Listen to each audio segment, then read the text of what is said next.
ஆண்டவருடைய வருகை மிக மிக சமீபமாக இருக்கிறது. அல்லேலூயா. ஆண்டவருடைய வருகை மிக மிக சமீபமாக இருக்கிறது. வருகை குறித்த ஒரு சில ரகசியங்களை நம்ம பார்க்க போகிறோம். நமக்கு தெரிய வேண்டிய காலகட்டத்தை இந்த காலகட்டத்தில் நம்ம இருக்கிறோம். அதாவது வருகைக்கு எவ்வளோ சமீபமாக இருக்கணும், நம்ம என்ன பண்ணணும் அப்படிங்கிறத குறித்து நம்ம தெரிந்து கொள்ள வேண்டிய காலகட்டத்தில் இருக்கோம். இந்த 3 நாட்கள் கூட்டத்தில் முதல்ல ஆண்டவர் அனுமதிக்கிறது வருகை குறித்து. முதல் நாள் ஆண்டவருடைய ரகசிய வருகை குறித்த ரகசியங்கள் என்னங்கிறத குறித்து முதல் நாளில் நம்ம இன்றைக்கு தியானிக்க போகிறோம். நாளைக்கு ஆண்டவருடைய பிள்ளைகளுக்கு அவர் கொடுத்துருக்கிற அதிகாரங்கள் என்ன, அந்த அதிகாரங்களை நம்ம எப்படி பயன்படுத்தணும் அப்படிங்கிறத குறித்து நம்ம பார்க்க போகிறோம். 3வது நாள் அவர் வருகைக்கு முன்னால் செய்யக்கூடிய பலத்த கிரியைகள். அல்லேலூயா. இன்னைக்கு வருகையை பற்றி தான் பேசுகிறோம். முதல் பகுதி மட்டும் பார்க்குறோம். 3வது நாள் தான் அவருடைய பலத்த கிரியைகள் என்ன, அந்த லாஸ்ட் மினிட்ல என்னென்ன பண்ண போறாருங்கிறத பார்க்க போகிறோம். அல்லேலூயா, அல்லேலூயா. இன்றைக்கு செய்தியில் நம்ம குறிப்பாக ஆண்டவர் அனுமதிச்சார்னா இயேசு யார் அப்படிங்கிற ஒரு உணர்வு, அவர் யாருங்கிறத குறித்த அந்த ரகசியங்களும் நமக்கு தெரிவிக்கப்படும். அல்லேலூயா. இயேசு யாருங்கிற ரகசியம் நமக்கு கண்டிப்பாக தெரியணும். அதை குறித்து இன்றைக்கி பார்க்கலாம். அந்த கேமராவுக்கு போகக்கூடிய ஆடியோ கொஞ்சம் கூட்டுங்க. அந்த பக்கத்துலேருந்து சத்தம் என்ன வருது? Okay okay. இந்த கேமராவில் ரொம்ப லோ வால்யூம் வருது. Can you increase it a bit? Increase பண்ண முடியுமா பாருங்கள். நான் ஒவ்வொரு நாளும் கூட்டத்தில் பேசுகிறத வரல. உங்கள் ஆடியோ சிஸ்டம் இன்னும் கொஞ்சம் கூட்டுங்க. அதை பெருசாக வச்சுருக்கீங்க, ஆனால் ரொம்ப வால்யூம் கம்மியாக வருது அதில் ஆடியோவில். பிறகு கூப்பிட்டும்போது ஓகே சரி விட்டுருங்க, பார்த்துக்கிறேன், அவ்வளோ போதும். இன்றைக்குள்ள கூட்டத்துக்குள்ள டிவிடியை சகோதரர்கிட்ட ஆல்வின் ஜபாட்ட நாளைக்கு வாங்கிக்கலாம். நாளைக்குள்ள கூட்டத்துக்குள்ளதை நாளை மறுநாள் வாங்கிக்கலாம். 3rd டே உள்ள கூட்டத்துக்குள்ளதை அதுக்கு பிறகு நீங்கள் வாங்கிக்கலாம். ஓகே, வாங்கிக்கலாம். எல்லாம் அவர்கிட்ட அந்த மாஸ்டர் பண்ணி கொடுத்துருவேன். அது ஒரு இலவச சேவை, ஆண்டவருடைய பணியாக செய்கிறோம். ஆண்டவருடைய வருகை சமீபமாக இருக்கும் பொழுது நாம் என்ன பண்ணணும், அதை எப்படி கண்டுபிடித்து கொள்ளணும் அப்படிங்கிறத குறித்து தெரிகிற காலகட்டத்தில் வந்திருக்கோம். லூக்கா 14வது அதிகாரம் 24வது வசனம். லூக்கா 14வது அதிகாரம் 24வது வசனத்தை நம்ம ஒரு தடவை பார்க்க போகிறோம். எல்லாரும் எடுத்துக்கொள்வோம் வேதாகமத்தை. லூக்கா 14:24. அழைக்கப்பட்டிருந்த அந்த மனுஷரில் ஒருவனாகிலும் என் விருந்தை ருசி பார்ப்பதில்லை என்று உங்களுக்கு சொல்கிறேன் என்றான் என்று சொன்னார். மறுபடியும் எல்லாரும் சேர்ந்து வாசிப்போமா? அழைக்கப்பட்டிருந்த அந்த மனுஷரில் ஒருவனாகிலும் என் விருந்தை ருசி பார்ப்பதில்லை என்று உங்களுக்கு சொல்கிறேன் என்றான் என்று சொன்னார். இயேசு சொன்னார். அல்லேலூயா, அல்லேலூயா. அன்புள்ள பிதாவை, இரட்சகரே ராஜா, உமது வருகைக்கான ரகசியங்களை, இதற்கு நாங்கள் என்ன செய்யணுங்கிறத குறித்து இப்பொழுது நாங்கள் தியானிக்க போகிறோம்ப்பா. கடைசி நாட்களில் கடைசி நொடி பொழுதில் இருக்கிறோம்ப்பா. பிசாசானவன் எதிர்த்து நின்று கொண்டிருக்கிறானப்பா. உங்கள் பிள்ளைகளை எப்படி விழுங்கலான்னு கர்ச்சிக்கிற சிங்கம் போல பதிவிருந்து கொண்டிருக்கிறானப்பா. இந்த காலகட்டத்தில் ஆண்டவரே உங்களுடைய ரகசிய வருகை குறித்து தியானிக்கிறதுக்கு நாங்கள் இங்கே கூடியிருக்கிறோம்ப்பா. ஆண்டவரே, உங்கள் பிள்ளைகளுடைய இருதயத்தை திறந்து இந்த வசனங்களின் வெளிச்சத்தை நீங்கள் போதியுங்கப்பா. இன்றிலிருந்து இவர்கள் அக்கினியாக மாறணும்ப்பா. வந்திருக்க உங்கள் ஒவ்வொரு பிள்ளையும் இன்றிலிருந்து அக்கினியாக மாறணும். இன்றிலிருந்து வாழ்க்கை இவர்களுக்கு வித்தியாசமான வாழ்க்கை, ஆவிக்குரிய வாழ்க்கையில் ஒரு அக்கினிமயமான ஆண்டவர் எழுப்புதல் என்று இயேசுவின் நாமத்தில் இவர்களை ஆசீர்வதிக்கிறேன். அது நடக்கணும்ப்பா. இந்த கூட்டத்துக்கு எதிராக இருக்கிற எல்லா வானமண்டல பொல்லாத ஆவிகளையும் பிசாசின் சகலவித தந்திரங்களையும் கிரியைகளையும் இயேசுவின் நாமத்தில் நாங்கள் ஒருமித்து மிதித்து அப்புறப்படுத்துகிறோம்ப்பா. நீங்கள் ஒருவரே உயர்ந்திருக்கிறோம்ப்பா. இயேசுவின் மூலம் ஜெபம் கேளும் நல்ல பிதாவே, ஆமேன், ஆமேன். எல்லாரும் வலது கையை 2 கையும் உயர்த்து இயேசுன்னு 5 தடவை சொல்லுவோமா? இயேசு, இயேசு, இயேசு, இயேசு, இயேசு. ஏன் இது சொல்கிறேன் தெரியுமா? ஏன் இது உங்களையும் சொல்ல வைக்கிறேன் தெரியுமா? இது கடைசி நாட்கள். பிசாசுக்கு இந்த வருடத்திலிருந்து 7 வருடங்கள் ஆண்டவர் ஒப்பு கொடுத்துருக்கிறாரு. அதனால் அவன் எதிர்த்து நிற்கிறான். அவனை நியூட்ரலைஸ் பண்ணணும்னா ஒரே ஒரு மந்திரம்தான் இயேசு என்னும் நாமம். 5 முறை இயேசு என்னும் நாமத்தை இப்போ சொன்னால் இந்நேரம் வானமண்டலத்தில் எங்கெல்லாம் பிசாசு தள்ளி நின்னானோ இந்நேரம் 500 கிலோமீட்டர் தள்ளி போய் நின்றுப்பான், ஓடிட்டான், அவ்வளோதான். அல்லேலூயா. அவன் பயப்படுற ஒரே ஒரு நாமம் இயேசுவின் நாமம். அல்லேலூயா. இந்த நாமத்தை உச்சரிக்கலை, சரியாக சொல்லலை அப்படின்னா என்ன ஆகுன்னா, பேசும் பொழுதே பேச்சை கட் பண்ணுறதுக்கு அவன் முயற்சி பண்ணுறான். அதனால் அதை தடை பண்ணுறதுக்கு தான் இந்த முன்னேற்பாடு முயற்சி. அல்லேலூயா, அல்லேலூயா. அவன் தந்திரக்கான கவனமாக இருக்கணும். நம்ம கவனமாக இருக்கணும். நம்மகிட்ட ஆண்டவர் அதிகாரங்களை கொடுத்துருக்கிறாரு, வல்லமைகளை கொடுத்துருக்கிறாரு. அதை சரியான முறையில் நம்ம பயன்படுத்தணும். பயன்படுத்தும் பொழுது அவனால் ஒன்றுமே பண்ண முடியாத நிலை வருகிறது. அல்லேலூயா. அவன் தோற்று போனவன், அவனால் ஒன்றும் பண்ண முடியாது. இப்போ இந்த வசனத்தை நம்ம பார்த்தோம். அழைக்கப்பட்டிருந்த அந்த மனுஷரில் ஒருவனாகிலும் என் விருந்தை ருசி பார்ப்பதில்லை. அல்லேலூயா. இயேசு ராஜா இந்த வசனத்தை கொடுத்து சொல்லியிருக்கிறார். இந்த வசனத்தை சொல்லியிருக்கிறாரு. ஒரு ஓமையை சொல்லி ஒரு விருந்துக்கு, பெரிய விருந்துக்கு ஒரு மனுஷன் கூப்பிடுறான். அந்த விருந்துக்கு கூப்பிடும் பொழுது வரல. இவங்கெல்லாம் ஒவ்வொருத்தரையாக கூப்பிட ஒவ்வொருத்தரும் ஒரு சாக்கு போக்கு சொல்கிறாங்க. பார்ப்போம், அதில் பாருங்கள். அவர் சொல்கிறாங்க 18வது வசனத்தில் சொல்கிறாரு, அவர்கள் எல்லாரும் போக்கு சொல்ல துவங்கினார்கள். விருந்துக்கு தான் கூப்பிடுறாங்க, விருந்துக்கு தான் கூப்பிடுறாங்க. இவங்களை வந்து வேலை பாருங்க அப்படின்லாம் கூப்பிடல, விருந்துக்கு தான் கூப்பிடுறாங்க. விருந்துக்கு கூப்பிட்டா என்ன பாருங்க, அங்கே என்ன பாருங்க, அதில் 16வது வசனத்தில் அதற்கு அவர் ஒரு மனுஷன் பெரிய விருந்தை ஆயத்தம் பண்ணி, இது சின்ன விருந்து இல்லை, 16 வகையான கூட்டு கறி எல்லாம் வச்சு, வெஜிடேரியன் நான் வெஜிடேரியன் எல்லாம் வச்சு சாப்பாட்டுக்கு கூப்பிடுதான். அல்லேலூயா. தமிழில் ஒரு பழமொழி உண்டு, பந்திக்கு முந்து அப்படின்னு ஒரு பழமொழி உண்டு. ஆனால் இங்கே நம்ம பார்க்குறோம், விருந்துக்கு தான் கூப்பிடுறான். இந்த ஆள் பெரிய ஆள், விருந்துக்கு தான் கூப்பிடுறான். அநேகரை அழைப்பித்தா ஒரு ஆள் சொல்கிறான், நான் ஒரு வயலை கொண்டேன், அதில் போய் நான் அதை பார்க்கணும் அப்படிங்கிறான். அடுத்தவன் சொல்கிறான், நான் 5 ஏர் மாடுகளை வாங்கியிருக்கேன், அதை டெஸ்ட் ட்ரைவ் பண்ணி பார்க்கணுங்கிறான். இன்னொருத்தன் சொல்கிறான், இவன்லாம் மன்னிச்சுக்கோங்கிறான். 3வது ஆள் சொல்கிறான், மன்னிப்பெல்லாம் கேட்க மாட்டேங்கிறான், நான் இப்போ தான் கல்யாணம் முடிச்சிருக்கேன், அதனால் என்னை டிஸ்டர்ப் பண்ணாத அப்படிங்கிறான். அல்லேலூயா. ஏன்னா நியாயப்பிரமாணத்தின்படி கல்யாணம் முடிஞ்சால் 1 வருஷத்துக்கு அவங்களுக்கு ரெஸ்ட்டு, வேலை கிடையாது, வேறு எங்கேயும் கூடப்படாது. அதனால் என்னைய வந்து டிஸ்டர்ப் பண்ணாதீங்க அப்படின்னு சொல்லிட்டான். இப்போ 3 பேர் சொன்ன உடனே அந்த வீட்டெஜமானன் கோபப்பட்டு, நீ பட்டணத்தின் தெருக்களில் போய், வீதிகளில் சீக்கிரமாக போய் ஏழைகளையும் ஊனரையும் சப்பானிகளையும் குருடரையும் இங்கே கூட்டி கொண்டு வா. இவங்கெல்லாம் கல்யாண வீட்டுக்கு கூப்பிடுவோமா? அல்லேலூயா. அழைக்கப்படாத விருந்தாளிகளை கூட்டிட்டு வாங்க அப்படிங்கிறான். அல்லேலூயா.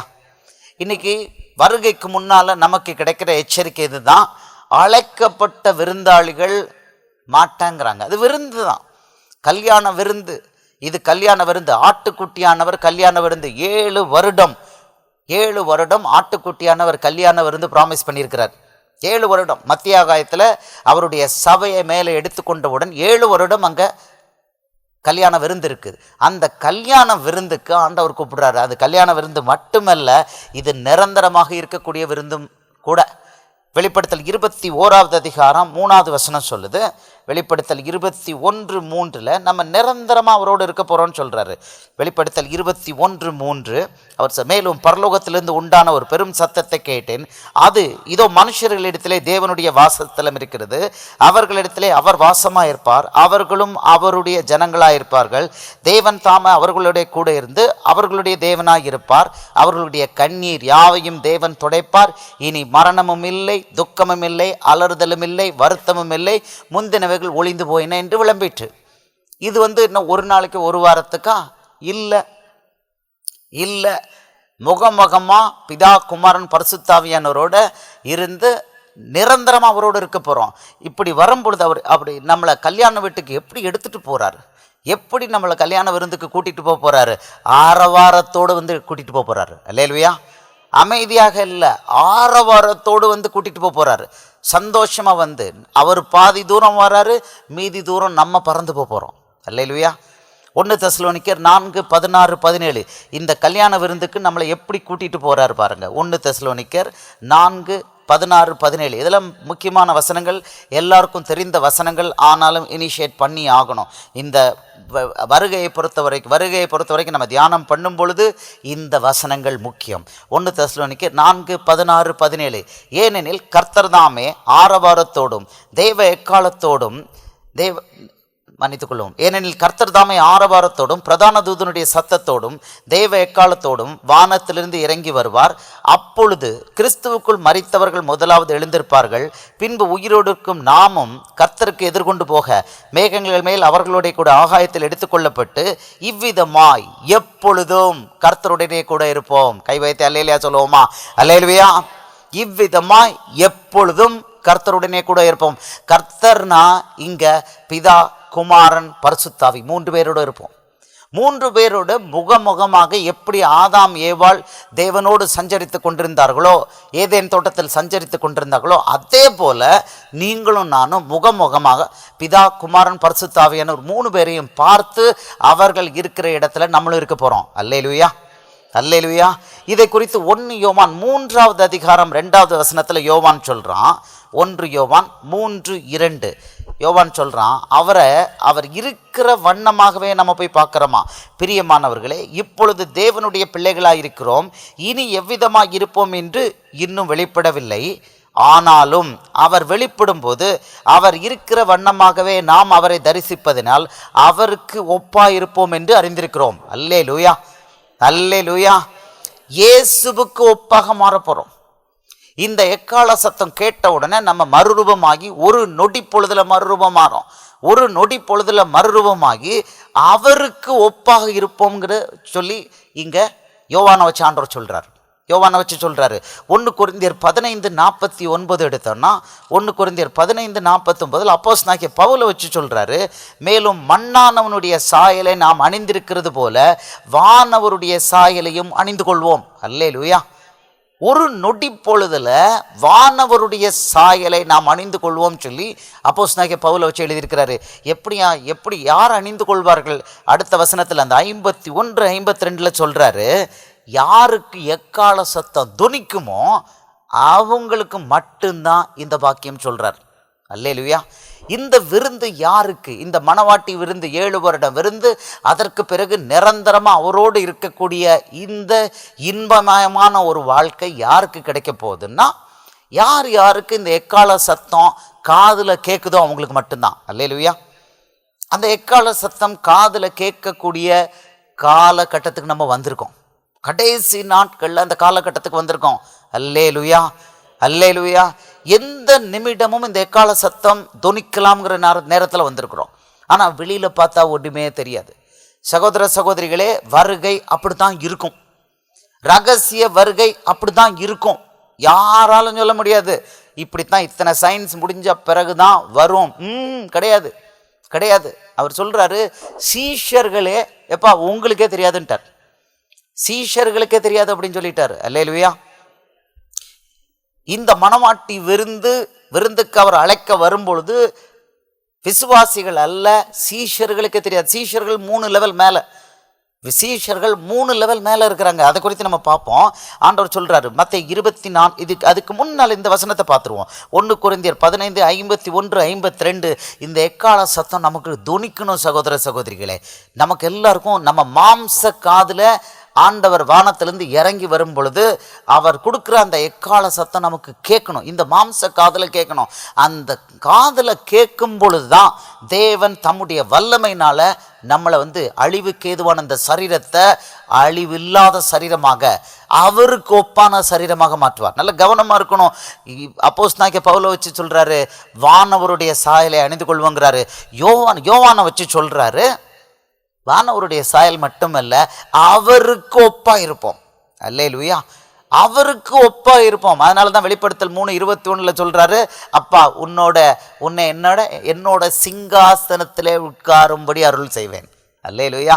அவருடைய சிங்காசனத்திலே உட்கார வைக்கிற அந்த அளவு லட்சணங்கள் நமக்கு மறுரூபமானவன இருக்கும். அல்லேலூயா. அப்போ அதற்கு எப்படி அந்த ரகசியம் சொல்றாரு. 1 தெசலோனிக்கேயர் 4:16-17 அவர் எப்படி இறங்கி வராருன்னு சொல்றாரு. 3 விதமான சத்தங்களோடு இறங்கி வராரு. 1 அவருடைய ஆரவார சத்தம், அவரே ஆரவாரம் கொடுக்கிறாரு. இப்ப வரப்போறவர் ரட்சகர் அல்ல, வரப்போறவர் யார்? ராஜா. அல்லேலூயா. அவர் ராஜாவா இறங்கி வரப்போறாரு. ஏன்னா ரட்சகரா இறங்கி சிலுவையில் அவர் வேலையை கம்ப்ளீட்டா முடிச்சுட்டு போயிட்டார். ஒரு வேலை பாக்கி கிடையாதாங்க. சிலுவையில் 100க்கு 100 என்ன வேணுமோ, மனுக்குல மீட்புக்கு என்ன வேணுமோ அந்த வேலையை பண்ணிட்டு போயிட்டார். அது இன்கம்ப்ளீட் ஜாப் அல்ல, கம்ப்ளீட் ஜாப், முற்று பெற்றுவிட்ட வேலை. அவருடைய இரட்சகர் என்ற வேலை முற்று பெற்றுவிட்ட வேலை. அடுத்தது ராஜா. இந்த ராஜாங்கிற பணியை எடுத்துக்கொள்வதற்காக, உலகத்தை தான் கையில் முழுமையாக எடுத்துக்கொள்வதற்கு ஃபஸ்ட்டு ஸ்டெப்பாக மணவாட்டி விருந்துக்கு அவர் பிள்ளைகளை மட்டும் ஸ்பெஷலாக கூட்டிகிட்டு போகிறார். அல்லேலூயா. 7 வருடம் கழித்து மறுபடியும் ஒரு தடவை வரார். நல்லா புரிந்து கொள்ளணும். இந்த வசனத்தை தியானம் பண்ணுவோம். அதுக்கு முன்னால் 7 வருடங்கள் மணவாட்டி விருந்து மத்தியாகத்தில் இருக்கும். அந்த 7 வருடங்கள் இந்த உலகத்தில் அதற்கு பேர் மகா உபத்திரவ காலம். அல்லேலூயா. பூமி தோன்றினது முதல்ல அது போல ஒரு உபத்திரவம் இருக்காதுன்னு இந்த வேதம் சொல்லுது. இப்போ அந்த 7 வருடம் மகா உபத்திரவ காலத்தில் 7 வருடம் மத்தியாகத்தில் ஆட்டுக்குட்டியானவருடைய கல்யாண விருந்தில் அவருடைய பிள்ளைகள் அவரோடு கொஞ்சி குலாவி கொண்டிருப்பாங்க. நல்லா அவர் கொடுக்க விருந்தை சாப்பிட்டுக்கிட்டு இருப்பாங்க. அங்கு களிப்பும் சந்தோஷமும் இருக்குன்னு வேதாம சொல்லுது. அந்த 7 வருடம் முடிந்த பிறகு அவர் இறங்கி வராரு. தாம் பிள்ளைகளோட 1000 பரிசுத்தவான்களோடு இறங்கி வராரு. அந்த நேரத்தில் அந்தி கிறிஸ்து காலகட்டத்தில் அந்த பகுதியில் உள்ள மக்களும் ஒரு பகுதி மக்கள் எடுத்து வருவாங்க. அந்த 7 வருடம் முடிவில் வருவாங்க. அவங்களுக்கு இந்த 7 வருடம் அந்த பீரியட் கிடைக்காது. அது முடிஞ்சு போச்சு. அது முடிஞ்ச பிறகு தான் வராரு. அதனால் அவங்களுக்கு அந்த 7 வருடம் பாக்கியம் கிடையாது. அல்லேலூயா, அல்லேலூயா. 7 வருடம் பாக்கி கிடையாது. அது எங்கே இருக்குது? அவருடைய பகிரங்க வருகை குறித்து நம்ம பார்க்குறோம். வெளிப்படுத்தல் 1வது அதிகாரம் 7வது வசனத்தில் பார்க்குறோம். வெளிப்படுத்தல் 1:7. இதை எல்லாரும் பார்ப்பாங்க. அவரை குத்தினவர்கள் யாவரும் பார்ப்பார்கள் வேதம் சொல்லுது. வெளிப்படுத்தல் 1வது அதிகாரம் 7வது வசனம். இதோ மேகங்களுடனே வருகிறார், கண்கள் யாவும் அவரை காணும், அவரை குத்தினவர்களும் அவரை காண்பார்கள், பூமியின் கோத்திரத்தார் எல்லாரும் அவரை பார்த்து புலம்புவார்கள். அப்படியே ஆகும். ஆமென். அல்லேலூயா. 7 வருடம், அதாவது ரகசிய வருகை மட்டும்தான் ரகசியமா இருக்குது. பகிரங்க வருகை ரகசியம் கிடையாது. Given, it is given. கரெக்டாக அந்த 7 வருடம் முடிவில் இயேசுவானவர் வானத்தில் இறங்கி வருவார். நேராக அங்கே மலையில் அங்கே இஸ்ரவேலில் எருசலேம் நகரில் மலையில் இறங்குவார். அங்கே அந்தி கிறிஸ்துவோடு யுத்தம் பண்ணுவார். எல்லாம் எழுதப்பட்டுள்ளது. டைம் லைன் கிளீனாக எழுதப்பட்டுள்ளது. ரகசிய வருகையின் தேதி மட்டும்தான் ரகசியமே தவிர பகிரங்க வருகை ரகசியம் கிடையாது. அல்லேலூயா. 7 வருடம் கழித்து மத்தியாகத்தில் அவர் இறங்கி வராரு. எப்படி இறங்கி வராரு? நீங்களும் நானும் அவரோட இறங்கி வரோம். அல்லேலூயா. அது நல்லா புரிஞ்சுக்கணும். அது 2வது பாக்கியம். 1 7 வருடம் கல்யாண விருந்து, 2வது அவரோடு உலகத்தை அவர் அந்தி கிறிஸ்துவை அழிக்க வரும்பொழுது அவரோடு கூட நம்மளும் இறங்கி வரோம். வெள்ளை குதிரையில் இறங்கி வரோம். எடுத்துக்கொள்வோம். அது உங்களுக்கு இன்பமாக இருக்கும். அதை வாசித்துருவோம், எடுத்துக்கொள்வோம். யூதா 15வது வசனம். இதை ஏனோக்கு சொல்லியிருக்கான். யூதா 15வது வசனம் இதே இதில் இருக்குது பாருங்க. 15வது வசனத்தில் அவர் சொல்றாரு, 1000 முழுசாவே படிச்சிருவான். தமக்கு விரோதமாய் அவபக்தி உள்ள பாவிகள் பேசின கடின வார்த்தைகளில் எல்லாவற்றின் நிமித்தமும் அவர்களை கண்டிக்கிறதற்கும் 1000 தமது பரிசுத்தவான்களோடு கர்த்தர் வருகிறார் என்று முன்னறிவித்தான். யார் முன்னறிவித்தா? ஏனோக்கு முன்னறிவித்தான். அல்லேலூயா. இந்த 1000 பரிசுத்தவான்களோடு எப்படி வரப்போறாரு? 7 வருடம் முடிவில் மணவாட்டி விருந்தில் 7 வருடம் முடிவில் எப்படி இறங்கி வராருங்கிறத வெளிப்படுத்தல் 19வது அதிகாரத்தில் எடுத்துக்கொள்ளுங்க. 19வது அதிகாரம் 11வது வசனம். வெளிப்படுத்தல் 19:11. உங்களுக்கு கிடைக்கக்கூடிய ஸ்லாக்கியம் என்னன்னு நீங்கள் தெரிஞ்சுக்கிட்டீங்கன்னா இக்காலத்து பாடுகள் இனி வரும் மகிமைக்கு ஒப்பிடத்தக்கது அல்லங்கிறது தெளிவாக நமக்கு போகும். எங்கே இருக்குது இந்த வசனம்? ரோமர் 8:18. இக்காலத்து பாடுகள் இனி வரும் மகிமைக்கு ஒப்பிடத்தக்கவை அல்லன்னு டக்குன்னு போட்டு ஒரு ஸ்டாண்டில் போட்டு அதை வச்சிருவீங்க. ஏன்னா இப்போ கிடைக்க போகிறது இதெல்லாம் கிடைக்க போகுது. 7 வருடம் மணவாட்டி விருந்து, 7 வருடம் முடிவில் இயேசு இறங்கி வரப்போகிறாரு. எதில் இறங்கி வராரு? எப்படி இறங்கி வராரு? அவரோட எப்படி நம்மளும் இறங்கி வரப்போகிறோம், தியானிப்போம். 11வது வசனம் 19. வெளிப்படுத்தல் 19:11. பின்பு பரலோகம் திறந்திருக்க கண்டேன், இதோ ஒரு வெள்ளை குதிரை காணப்பட்டது, அதன் மேல் ஏறி இருந்தவர் உண்மையும் சத்தியம் உள்ளவர் எனப்பட்டவர், அவர் நீதியாய் நியாயம் தீர்த்து யுத்தம் பண்ணுகிறார். அவருடைய கண்கள் அக்கினி ஜுவாலையை போல் இருந்தன. அவருடைய சிரசின் மேல் அநேக கிரீடங்கள் இருந்தன. அவருக்கே என்று வேறொருக்கு தெரியாத ஒரு நாமமும் எழுதியிருந்தது. இரத்தத்தில் தோய்க்கப்பட்ட வஸ்திரத்தை தரித்திருந்தார். அவருடைய நாமம் தேவனுடைய வார்த்தை என்பதே. இப்போ அடுத்தது பாருங்க, இது இயேசுவை பற்றி இவ்வளோ எக்ஸ்பிளைன் பண்ணிட்டாங்க. வெள்ளை குதிரையில் இயேசு ராஜா வெள்ளை குதிரை மேலே ஏறி இருக்கிறாரு. இப்போ அவருக்கு டீம் பாருங்க, அவருடைய சேனைகளை பாருங்க. 14வது வசனம், பரலோகத்தில் உள்ள சேனைகள் வெண்மையும் சுத்தமுமான வெள்ளிய வஸ்திரம் தரித்தவர்களாய் வெள்ளை குதிரைகளின் மேல் ஏறி அவருக்கு பின் சென்றார்கள். இப்போ டீம் கிளம்பி வருது, யுத்தத்துக்கு கிளம்பி வருது. இயேசு வெள்ளை குதிரையில் முன்னால் இருக்கிறாரு. அவருக்கு பின்னால் வெண் வஸ்திரம் தரித்து வெள்ளை குதிரையில் யார் இருக்காவா? அவருடைய சேனைகள்னு வேதாகமம் சொல்லுது.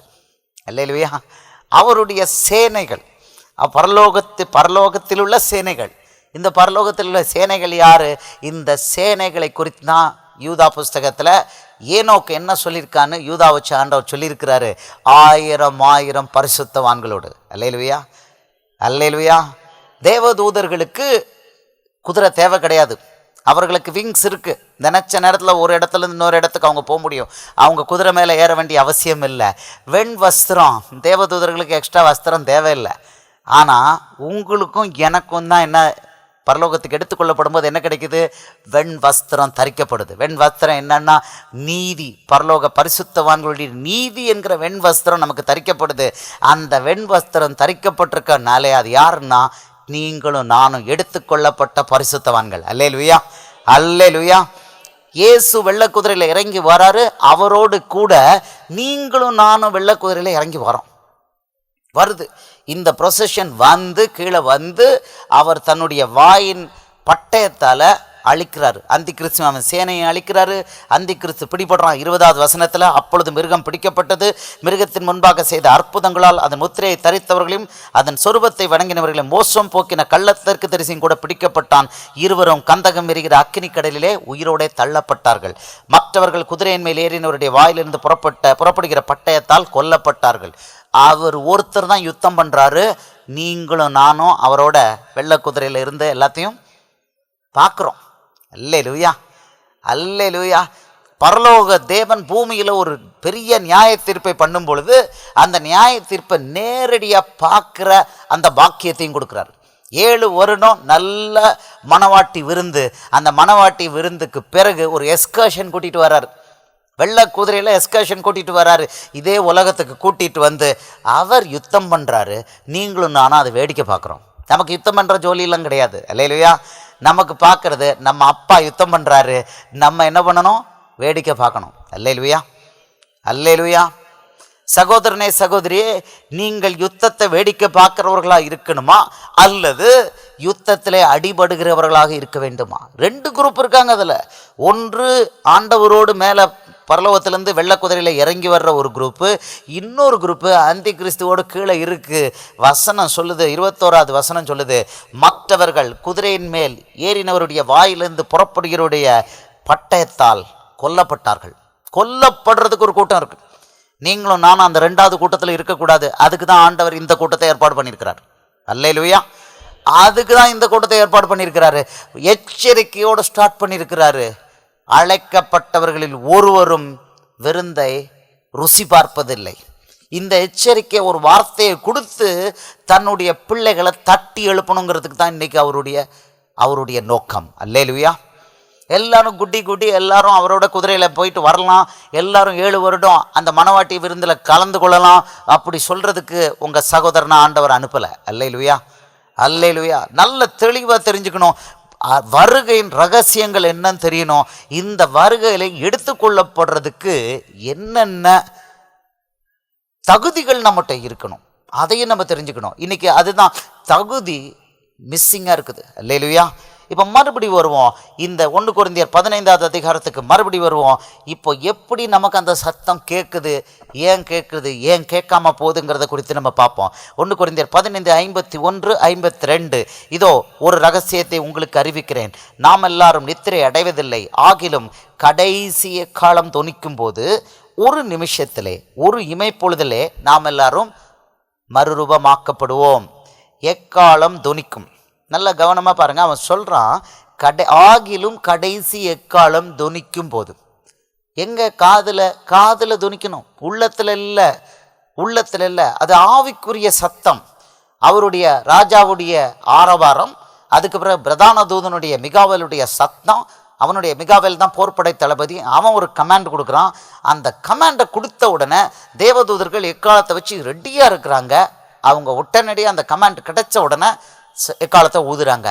3 சத்தமும் ஒன்று சேர மத்தியாகத்திலேருந்து கீழே வரும். இந்த கீழே வர்ற சத்தத்தை நீங்களும் நானும் நம்ம மாம்ச காதில் தான் கேட்க போகிறோம். அல்லேலூயா, அல்லேலூயா. அது ஆவிக்குரிய உலகத்திலேருந்து வர்ற சத்தம் மாம்ச காதில் கேட்குமா கேட்காதா? அல்லேலூயா. கேட்கணும். இதில் அடுத்து இதை முடிச்சுப்போம். அடுத்து எப்படி இந்த சத்தம் இப்படி கேட்குதுங்கிறத பார்ப்போம். 52வது வசனத்தில் மறுபடியும் ரிப்பீட் கொடுக்குறான் அப்போஸ்தலனாகிய பவுல். எக்காலம் தொனிக்கும். அப்போ தொனித்தாதான். அப்பொழுது அப்படின்னா யாருக்கு அந்த எக்கால சத்தம் தொனிக்குதோ அப்பொழுது மரித்தோர் அழிவில்லாதவர்களாக எழுந்திருப்பார்கள், நாமும் மறுரூபமாக்கப்படுவோம். அல்லேலூயா.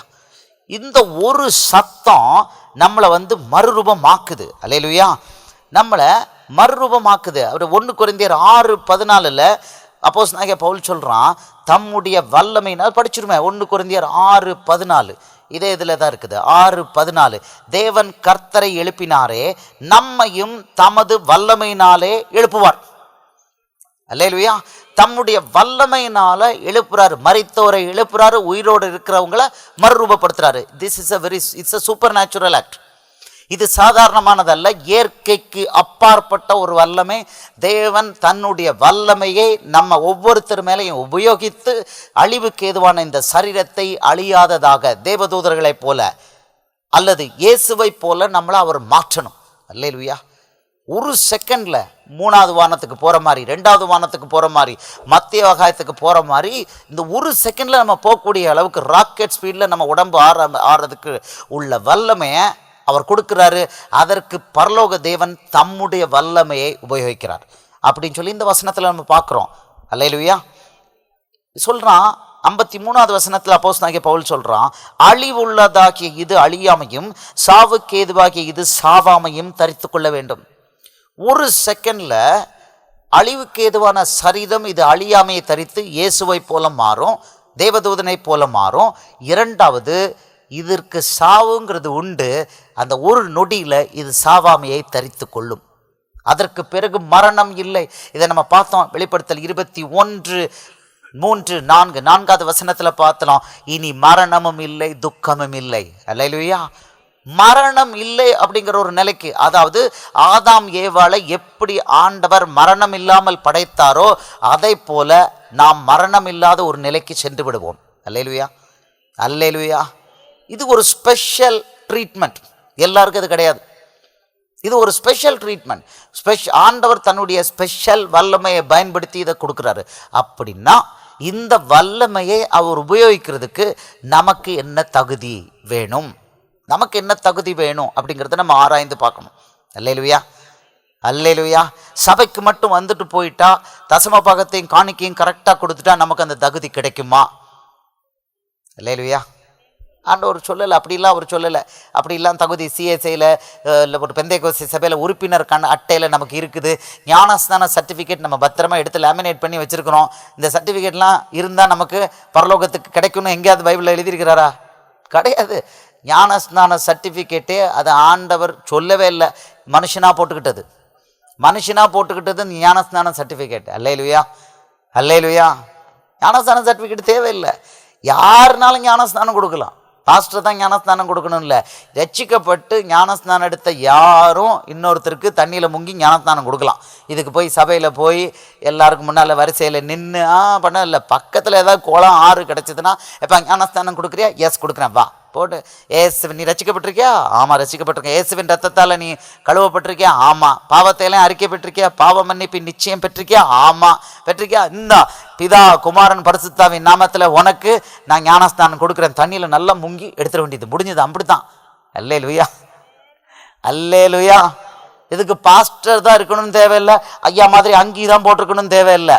லுங்கி போட்டிருந்தாலும் போதும். ஷார்ட்ஸ் போட்டிருந்தாலும் போதும், லுங்கி போட்டிருந்தாலும் போதும், ஷார்ட்ஸ் போட்டிருந்தாலும் போதும். சகோதரிகளும் ஞானஸ்தானம் கொடுக்கக்கூடாதுன்னு வேதத்தில் எங்கேயுமே சொல்லலை. ஞானஸ்தானம் கொடுத்துடலாம், ஆமாம் கொடுத்துடணும், அது எடுத்துடணும். ஞானஸ்தானம் முழுக்க ஞானஸ்தானம் எடுக்காமல் இருக்கக்கூடாது. அல்லேலுயா, அல்லேலுயா. ஆண்டவர் அனுமதிச்சு அதை பற்றி கொஞ்சம் தியானம் பண்ணுவோம். இப்போ ஆண்டவர் என்ன செய்றாரு? அழிவுக்கு ஏதுவான இது அழியாமையை தரித்து கொள்ள போது ஒரு நொடியில் தேவதூதர்களைப் போல மாறுறோம். அப்படி மாறணும்னா கண்டிஷன்ஸ் எல்லாம் இங்கே எழுதியிருக்கிறாரு. அந்த கண்டிஷன்ஸ் என்ன? அல்லேலுயா, அல்லேலுயா. இது எல்லாருக்கும் கிடையாதுன்னு அவர் சொல்லிட்டார். முதல்ல இந்த தொனி எப்படி கேட்குங்கிறத கொஞ்சம் நம்ம தியானிக்கணும். இது ஆவிக்குரிய குரல். மத்தியாகாயத்தில் ஆவிக்குரிய நபர்கள் தான் கொடுக்குறாங்க. இயேசு ஆவியிலையும் இருக்கிறாரு, இந்த சரீரத்தில் இருக்கிறாரு, தேவதூதர்கள் இருக்கிறாங்க. அவங்க கொடுக்குற குரல், அவங்க யூஸ் பண்ணுற ட்ரம்பட் ஆவிக்குரிய ட்ரம்பட் தான். மனுஷன் கண்ணால் அதை பார்க்க முடியாது. ஆனால் அந்த குரல் எப்படி கேட்கும்னா நம்ம காதில் கேட்கும், உள்ள இல்லை, நல்ல வெளியில் காதில் கேட்கும். அல்லேலுயா, அல்லேலுயா. இயேசு இன்னைக்கு அவர் பிள்ளைகளோடு பேசும்போது எப்படி பேசுகிறாரு? வசனத்தின் மூலம் பேசுகிறாரு, சொப்பனத்தின் மூலம் பேசுகிறாரு, தரிசனத்தின் மூலம் பேசுகிறாரு, தீர்க்கதரிசிகள் மூலம் பேசுகிறாரு. அடுத்தது இன்னொரு மெத்தடில் பேசுகிறாரு. எப்படி பேசுகிறாரு? நேர காதுபட பேசுகிறாரு. அல்லேலுயா, அல்லேலுயா. இயேசுவுடைய குரலை நான் நேர கேட்டிருக்கேங்கிறதுக்கு எத்தனை பேர் கை உயர்த்த முடியுமா? இயேசுவுடைய குரலை என் காதுபட நேராக கேட்டிருக்கேங்கிறவங்க கை உயர்த்த முடியுமா? 1 2 3 கை உயருது, 4 கை. கையை கீழே போடாதீங்க, மற்றவங்க கொஞ்சம் பார்க்கட்டும். இவ்வளோ பெரிய க்ரௌடில் எத்தனை பேர் அந்த பாக்கியசாலிங்கன்னு பார்க்குறேன். மெதுவாக ஒருத்தர் தான் யோசிக்கிறார், ஒருவேளை எனக்கு காது கேட்டிருக்குமோன்னு யோசிக்கிறாரு. 1 2 3 4 5, இந்த பக்கம் 6 பேர் இருக்காங்க. அல்லேலுயா, அல்லேலுயா. அந்த குரல் அடியனுக்கும் அந்த குரல் கேட்டு அழகாக கூப்பிட்டார்.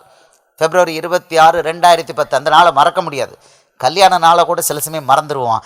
ஆண்டவர் காதில் பேசின நாளை நிச்சயமாக மறக்கவே முடியாது. அது ஷாக்கிங்காக இருக்கும். அல்லேலுயா, ஷாக்கிங்காக இருக்கும். அப்படியே அழகாக வெளியிலேருந்து குரல் கேட்குது, ஆனால் ஆளை பார்க்க முடியாது. அழகான கனிவான குரல். நம்மளை போல தமிழில் பேசுகிறாரு. அந்த பாலிஷ்ட் லாங்குவேஜ்லாம் கிடையாது. நம்ம எப்படி பேசுகிறோமோ அப்படி தான் பேசுகிறாரு. அல்லேலுயா, அல்லேலுயா. ரொம்ப இலக்கண நடையில் அவர் பேசலை. நீங்களும் நானும் நார்மலாக இப்போ நான் பேசுகிற பாருங்க, நார்மலாக என்ன பேசுகிறோமோ அதே மெத்தடில் தான் பேசுகிறார். அல்லேலுயா, அல்லேலுயா. இன்னைக்கு இயேசுவுடைய குரலை இங்கே இருக்கிற இந்த 6 சகோதர சகோதரிகள், நானும் இயேசுவுடைய குரலையும் மற்றவர்களுடைய குரலையும் எங்களால் வித்தியாசப்படுத்த முடியும். எத்தனை பேர் இருந்தாலும் சரி தான் இயேசு குரலை கண்டுபிடிச்சிருவோம். அல்லேலுயா, அல்லேலுயா. உலகத்தில் லட்சக்கணக்கான கடவுள்கள், கோடிக்கணக்கான கடவுள்கள் இருக்கிறதா சொல்கிறாங்க. ஆனால் யாராவது ஒருத்தர் என் குரலை, என் கடவுள் குரலை இப்படி என்னால் பிரித்து பார்க்க முடியும், என்னால் கண்டுபிடிக்க முடியும்னு அவங்களால சொல்ல முடியுமான்னு கேட்டிங்கன்னா, இயேசுவின் குரலை கேட்டவங்க மட்டும்தான் சொல்ல முடியுமே தவிர வேறு யாராலும் சொல்ல முடியாது. அல்லேலுயா. ஜீவனுள்ள தேவன் இயேசு ஒருவர் மட்டும்தான். அல்லேலுயா. அந்த குரல், அந்த சத்தம் எக்கால சத்தம் எப்படி கேட்கும்னா இந்த காதில் கேட்கும் பொழுது நொடி பொழுதில் எங்கேருந்து சத்தம் வருதோ பார்ப்பாங்க, அதே நொடி பொழுதில் மறுரூபமாகி போயிடுவாங்க. இதுதான் ரகசிய வருகை. அல்லேலுயா, அல்லேலுயா. முகமதியர்கள் புஸ்தகத்தில் குரான்லையும் பார்த்தேன், அங்கேயும் இந்த எக்கால சத்தம் கொடுக்குறாங்க. இதுலேருந்து வேதாமத்திலேருந்து, பரிசுத்த வேதாமத்திலேருந்து பார்த்து எழுதியிருக்காங்க. ஏன்னா அது இப்போ குரான் இயேசு வந்த பிறகு, அவர் மரித்து உயிர்த்தெழுந்து போன பிறகு 600-700 வருஷங்கள் கழித்து எழுதப்பட்டது. அங்கேயும் எக்கால சத்தத்தை பற்றி பேசுகிறாங்க. அங்கே பரலோகத்தில் போனால் எப்படி இருக்குமா? ஒருத்தருக்கு அழகழகான பெண்கள் நிறைய பேர் கிடைப்பாங்களாம், ஒத்த வயதுள்ள பெண்கள் நிறைய பேர் கிடைப்பாங்க. எனக்கு ஷாக்காக போயிட்டு, ஏயா இங்கே தான் நாங்கள் ஒரு பெண்ணை வச்சுட்டு படாத பாடுபட்டுக்கிட்டு இருக்கோம், பரலோகத்துலேயும் போய் பல பெண்களை வச்சுக்கிட்டு நாங்கள் படாத பாடுபடணுமா? ஷாக்காகி போயிட்டேன். பரலோகத்தில் அப்போ ஆண்களுக்கு தான் ரிவார்டு, அப்போ பெண்களுக்கு அவங்களுக்கும் பல ஆண்கள் வேணும்ல, அது பார்த்தவொடனே ஷாக்காக போயிட்டேன். பரலோகம் எப்படின்னா அவங்க வயசுக்கு ஏற்ற மாதிரி நல்ல அழகான பெண்கள் நிறைய பேர் கொடுப்பாராம் கடவுள். இதுதான் பரலோகம். அல்லேலுயா. எழுதியிருக்கு, குரானில் எழுதியிருக்கு. ஷாக் ஆகி போயிட்டு அதை படித்தேன். அதை படித்தோடனே ஷாக் ஆகி போயிட்டு. ஆனால் வேதம் என்ன சொல்லுது? மத்தேயு 22:30, மத்தேயு 22:30 அவர் சொல்றாரு, 7 பேர் ஒரு பெண்ணை 7 பேர் திருமணம் முடித்து ஒவ்வொருத்தரா இறந்து போயிட்டாங்கன்னா, இவங்க மறுவாழ்வுல மரித்த பிறகு அடுத்த வாழ்வுல இந்த பெண் யாருக்கு மனைவியா இருப்பாள்னு ஒரு கேள்வி கேட்காங்க. கொண்டக மண்டக கேள்வி கேட்குறாங்க. ஆண்டவர் சொல்றாரு, நீங்கள் தப்பான எண்ணம் கொண்டிருக்கிறீர்கள். அல்லேலூயா. நீங்கள் தப்பான எண்ணம் கொண்டிருக்கிறது. எப்படியா அது படிப்பேன். மத்தேயு 22:30 ஆண்டவருடைய வார்த்தையை அப்படியே நம்ம படிப்போமே. மத்தேயு அவர் சொல்றாரு, அப்பா உயிர்த்தெழுதலில் அவர் சொல்றாரு, உயிர்த்தெழுதலில் கொள்வனையும் கொடுப்பனையும் இல்லை, அவர்கள் பரலோகத்திலே தேவ தூதரை போல இருப்பார்கள். அல்லேலூயா. அவர்கள் பரலோகத்தில் யாரு? அந்த சகோதரியும் தேவதூதரை போல இருப்பாங்க. அவங்களுக்கு ஒருத்தருக்கு ஒருத்தர் முன்னால இறந்து போயிருக்காங்களா அவங்க வீட்டுக்காரங்க, அவர்களும் தேவதூதர்களை போல இருப்பார்கள். அங்கு கொள்வனையும் இல்லை கொடுப்பனையும் இல்லை. எங்கிருந்து அழகான பெண்கள் உனக்கு மனைவியா வருவாங்க? அழகான ஆண் அங்க அழகான ஆண்கள் இல்லம்மா, உங்களுக்கெல்லாம் அங்க ஒண்ணுமே இல்லை. குரான்ல பாவம் என்ன இந்த மாதிரி எழுதியிருக்காங்க. கொஞ்சமாவது விவஸ்தை வேணாமா? எனக்கு கொஞ்சம் ஆச்சரியமா இருக்குது. அது பரலோகம்னா இப்படி பொம்பளைகளை போட கூட இருக்கிறதா பரலோகம்னா இங்கேயே நீ பிடிச்சிக்கலாமே. ஒன்று என்ன 100 கல்யாணம் முடிச்சுக்கலாமே. அல்லேலூயா. ஒன்றை வச்சுட்டு அவன் படுறா. அது ஆம்பளைங்களை கொஞ்சம் முன்னால் இருக்கவங்களை பார்த்து நான் பேசுகிறேன். ஒன்றை வச்சுட்டு ஆமாம் நீங்களும் ஒரு புருஷனை ஒருத்தரை வச்சுக்கிட்டே என்ன பாடுபடுறீங்களாம்மா? பரலோகத்தில் போய் 4 பேர் 5 பேர் கொடுத்தா என்னம்மா பண்ணுவீங்க? அல்லேலூயா. என்ன பரலோகத்தில் போய் கல்யாணம் பண்ணிப்பாங்களாம், அழகழகான பெண்களை கொடுப்பாங்களாம். அல்லேலூயா. இதை நம்பிட்டு அத்தனை பேர் அந்த பக்கம் போயிட்டு இருக்காங்கன்னு நினைக்கும் போது கண்ணீர் தான் வருது. அல்லேலூயா. இங்க வேதத்தில் தெளிவான்று சொல்லிட்டாரு, உயிர்த்தெழுதலில் கொள்வனையும் இல்லை கொடுப்பனையும் இல்லை. அவர்கள் எல்லாரும் யாரெல்லாம் எடுத்துக்கொள்ளப்படுகிறார்களோ அவர்கள் அத்தனை பேரும் தேவ தூதர்களை போல இருப்பார்கள். ஒருவேளை அங்கே சம்திங் இருக்குது. நரகத்தில் ஒரு ஆளுக்கு பல பெண்கள் கிடைப்பாங்க. அல்லேலூயா. கம்பெனி நிறைய பெண்கள் கிடைப்பாங்க நரகத்தில். அது கண்டிப்பாக உண்டு. அல்லேலூயா. எல்லாரும் அங்கே மொத்தமாக கூட்டம் போய் சேர வேண்டியதானே இருக்கும். அங்கே ஒன்றுக்கு அவ்வளோ அங்கே கூட்டமாக எங்கே அக்கினிலையும் கந்தகத்திலையும் ஏறியும் இப்படி ரவுண்ட் அடிச்சுக்கிட்டு இருக்க வேண்டியதான், அலறிட்டு இருக்க வேண்டியதான். அங்கே நிறைய கம்பெனி கிடைக்கும். ஒன்றும் இல்லை, பல ஆண்களுக்கு கம்பெனி கிடைக்கும். பெண்களுக்கு பல ஆண்கள் கம்பெனி கிடைக்கும். ஆண் பெண் வித்தியாசம் இல்லாமல் ஒரே இடத்துல தான் அவங்க அக்கினியும் கந்தகம் எரியிற கடலில் கிடப்பாங்க. ஒருவேளை அதைத்தான் அவங்க எழுதியிருக்காங்களோ அப்படின்னு தெரியல. அல்லேலூயா. இந்த வேதாகமம் ரொம்ப தெளிவா சொல்லுது, உயிர்த்தெழுதலில் கொள்வனையும் இல்லை கொடுப்பனையும் இல்லை. கையை வைத்து அல்லேலூயா சொல்லுவோமா? அல்லேலூயா. கல்யாண பந்தங்கள் திருமண பந்தங்கள் இங்கோடு முடிஞ்சது. பரலோகத்துல ஆட்டுக்குட்டியானவர் மட்டும்தான் மணவாளன், மற்ற அத்தனை பேரும் அவருக்கு மணவாட்டி. அல்லேலூயா. தேவதூதர்களை போல இருப்போம். கையை வைத்து 2 கை வைத்து அல்லேலூயா சொல்லுவோமா? அல்லேலூயா. இந்த உலகத்தின் பாடுகள் கஷ்டங்கள் அத்தனையும் நமக்கு மறந்துவிடும். அங்கு சந்தோஷமாக இருப்போம் நிரந்தரமாக. அல்லேலூயா. அல்லேலூயா. இந்த காலகட்டத்துக்கு நம்ம போகணும்னா ஆண்டவர் சில விஷயங்களை சொல்லியிருக்கிறாரு. மத்தேயு 7வது அதிகாரத்துக்கு வருவோம். 7வது அதிகாரத்தில் 13, 14 வசனங்களை கொஞ்சம் எடுத்துப்போம். கண்டிஷன்ஸ் இருக்குது. அந்த கண்டிஷன்ஸ் என்ன அப்படிங்கிறத நம்ம பார்ப்போம். மத்தேயு 7, 13, 14. இடுக்கமான வாசல் வழியாய் உட்பிரவேசியுங்கள், கேட்டுக்கு போகிற வாசல் விரிவும் வழி விசாலமுமாயிருக்கிறது, அதன் வழியாய் பிரவேசிக்கிறவர்கள் அநேகர்.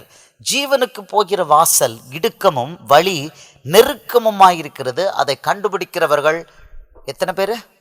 சிலர். அல்லேலூயா.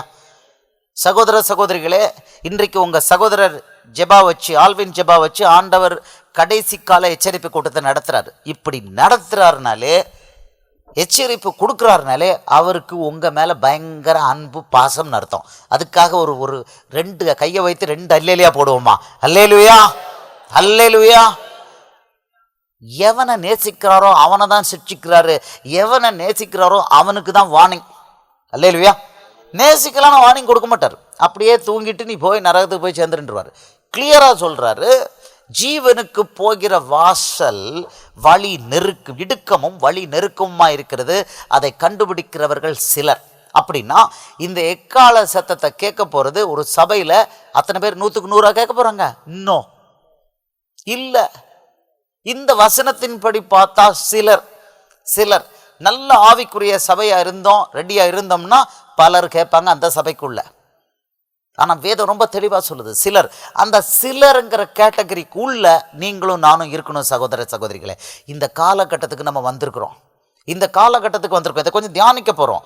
அவருடைய வருகை எப்படி சமீபமாக இருக்கிறதுங்கிறத நம்ம கொஞ்சம் தியானிக்க போகிறோம். அல்லேலூயா, அல்லேலூயா.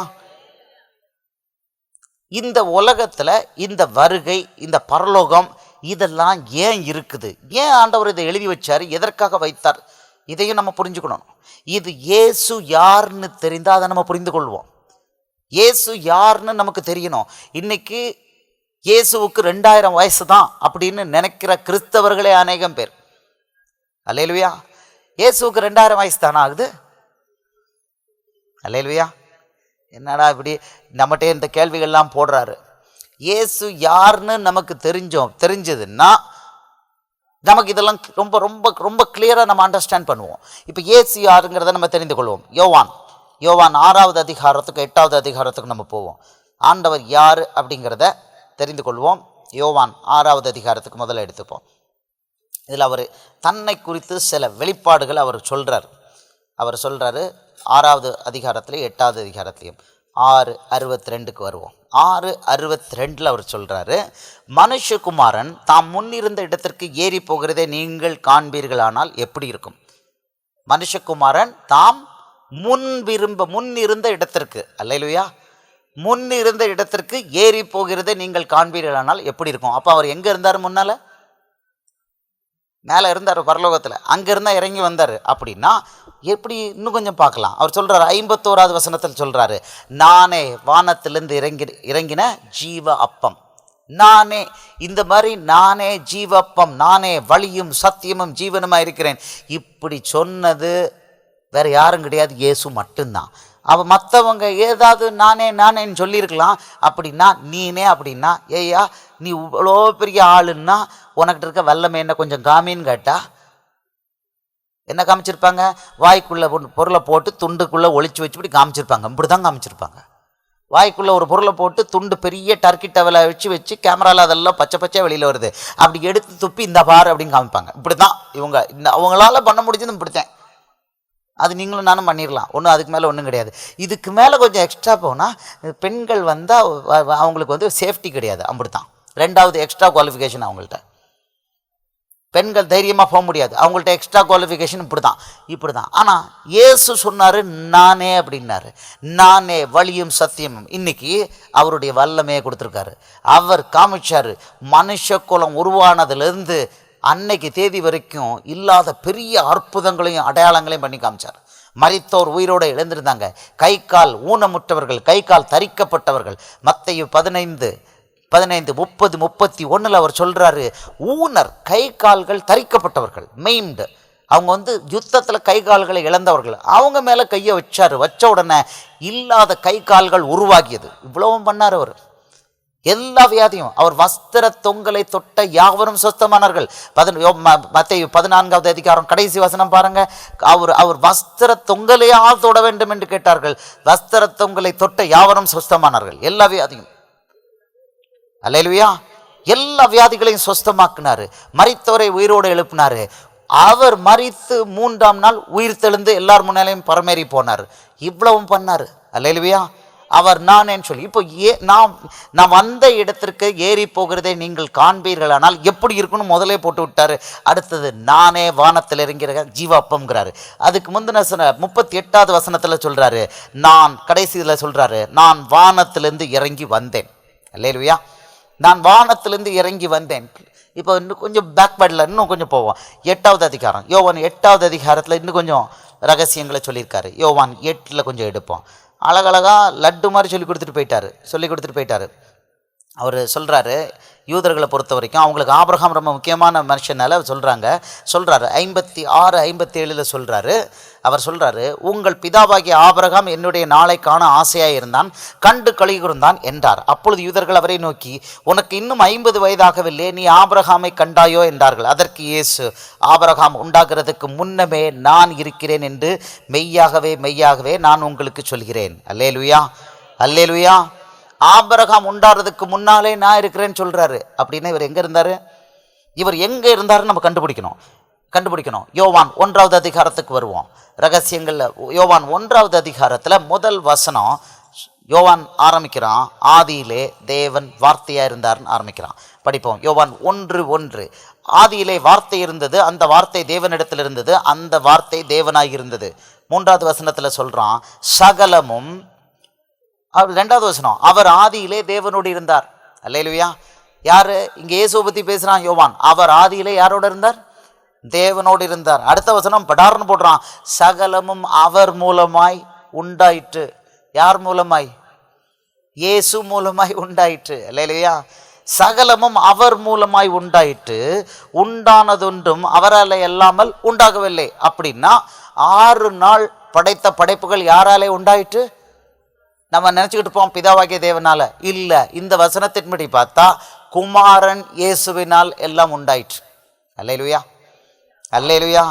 இது அப்படியே இந்த வசனத்தை வச்சுட்டு வாங்க ரோமர் 11வது அதிகாரத்துக்கு வருவோம். ரோமர் 11வது அதிகாரத்துக்கு வருவோம். அப்போஸ்தலனாகிய பவுல் கொஞ்சம் பரலோகம்லாம் போயிட்டு வந்து அவன் ஒரு வசனம் கொடுக்குறான் பாருங்க. 11:36. ரோமர் 11:36. சகலமும் அவராலும் அவர் மூலமாயும் அவருக்காயும் இருக்கிறது. அல்லேலூயா. நல்லா கவனிக்கிறீங்க. யோவானை வச்சு மட்டும் இல்லை, இப்போ அப்போஸ்தலனாகிய பவுலை வச்சு ஆண்டவர் சொல்றாரு சகலமும் அவராலும் அவர் மூலமாயும், அப்புறம் இன்னொன்று முக்கியமான வருது, அவருக்காயும் இருக்கிறது. அல்லேலூயா. சகலமும் அவராலும் அவர் மூலமாயும் அவருக்காயும் இருக்கிறது. இந்த அண்ட சராசரமும் மொத்தமும் படைக்கப்பட்டது யாருக்காக படைக்கப்பட்டது? இயேசுவுக்காக படைக்கப்பட்டது. அல்லேலூயா, அல்லேலூயா. அவர் உலகத்துக்கு வரதுக்கு முன்னால் அவருக்கு பேர் என்ன, எங்கே இருந்தார்னா யோவான் 1வது அதிகாரம் 18வது வசனத்தில் யோவான் சொல்கிறான். யோவான் 1:18 தேவனை ஒருவனும் ஒரு காலம் கண்டதில்லை, பிதாவின் மடியில் இருக்கிற ஒரே பேரான குமாரனே அவரை வெளிப்படுத்தினார். அல்லேலூயா, அல்லேலூயா. இயேசுவுக்கு முதல்ல பேர் என்னன்னா பிதாவின் மடியில் இருக்கிற ஒரே பேரான குமாரன். அவருக்கு பேர் ஒரே பேரான குமாரன். அதனால தான் யோவான் 3:16 பார்க்குறோம், தேவன் தம்முடைய ஒரே பேரான குமாரனை விசுவாசிக்கிறவன் எவனோ அவன் கெட்டு போகாமல் நித்திய ஜீவனை அடையும்படிக்கு அவரை தந்தருளி இவ்வளவாய் அன்பு கூர்ந்தார். அல்லேலூயா. அவருக்கு பேர் ஒரே பேரான குமாரன்.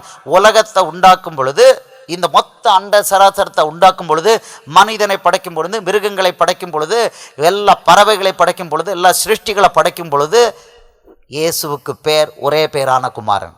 ஆனால் ரகசியம் என்னன்னா பிதாவாகிய தேவன் படைக்கல, பிதாவாகிய தேவன்கிட்ட கேட்டது குமாரன் கேட்டார். ஒரே பேரான குமாரன் கேட்டார், எனக்கு இந்த உலகம் வேணும், இந்த அண்ட சராசரம் வேணும்னு உடனே சரின்னு சொல்லி பிதாவாகிய தேவன் அந்த அதிகாரத்தை குமாரன்கிட்ட கொடுக்க, குமாரன் தான் அவ்வளோத்தையும் படைச்சார்.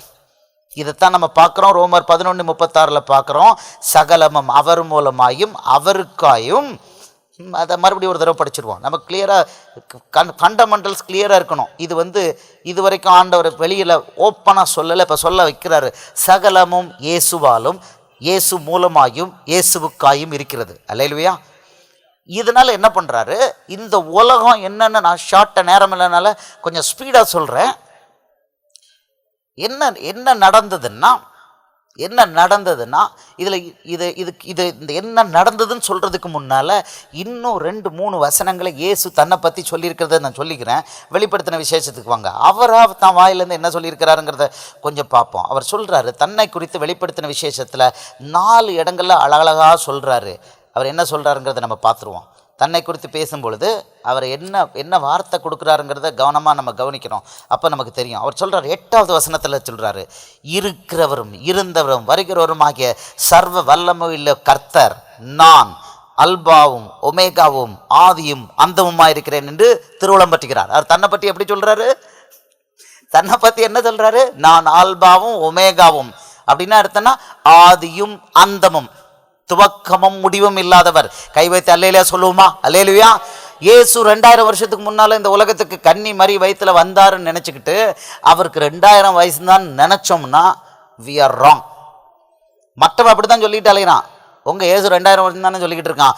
அவன் கண்ணு குருடு, இருதயம் அடைக்கப்பட்டிருக்கு, காது செவிடு, அம்புட்டம் அவுட்டு, செத்து கிடக்கிறான். ஆத்மா செத்து கிடணும். அவன் 5:12 சொல்லுது. அவன் செத்து கிடக்கிறான். செத்த பாடி அப்படி தான் சொல்லும். அல்லேலூயா. ஆத்மா செத்த பாடி அப்படித்தான் சொல்லும். சபைக்குள்ள ஆத்மா செத்த பாடி இருக்கக்கூடாது. அல்லேலூயா. தாட்டி தூங்கிட்டு இருக்கும்போது ஆல்வின் ஜபா இயேசுக்கு எத்தனை வயசுன்னு கேட்டா அவர் வயசை நான் அறியேன் அப்படிம்பாரு. அவர் ஆதியும் அந்தமுமானவர். எப்படி சொல்லுவீங்க பிரதர்? அவர் அல்பாவும் ஒமேகாவுமானவர். அல்லேலூயா. ஆதியும் அந்தமுமானவர், துவக்கமும் முடிவும் இல்லாதவர். ஏசாயா 44:13 அவர் சொல்றாரு, பிதாவாகிய தேவன் சொல்றாரு, நாள் உண்டாவதற்கு முன்பே நான் அங்கே இருக்கிறேன். நாள் உண்டாவதற்கு முன்பே நான் அங்கே இருக்கிறேன். அல்லேலூயா. எழுதி வச்சிருக்கிறார் அம்புட்டையும். ஆதியாகமம் 3:16 எழுதினார்.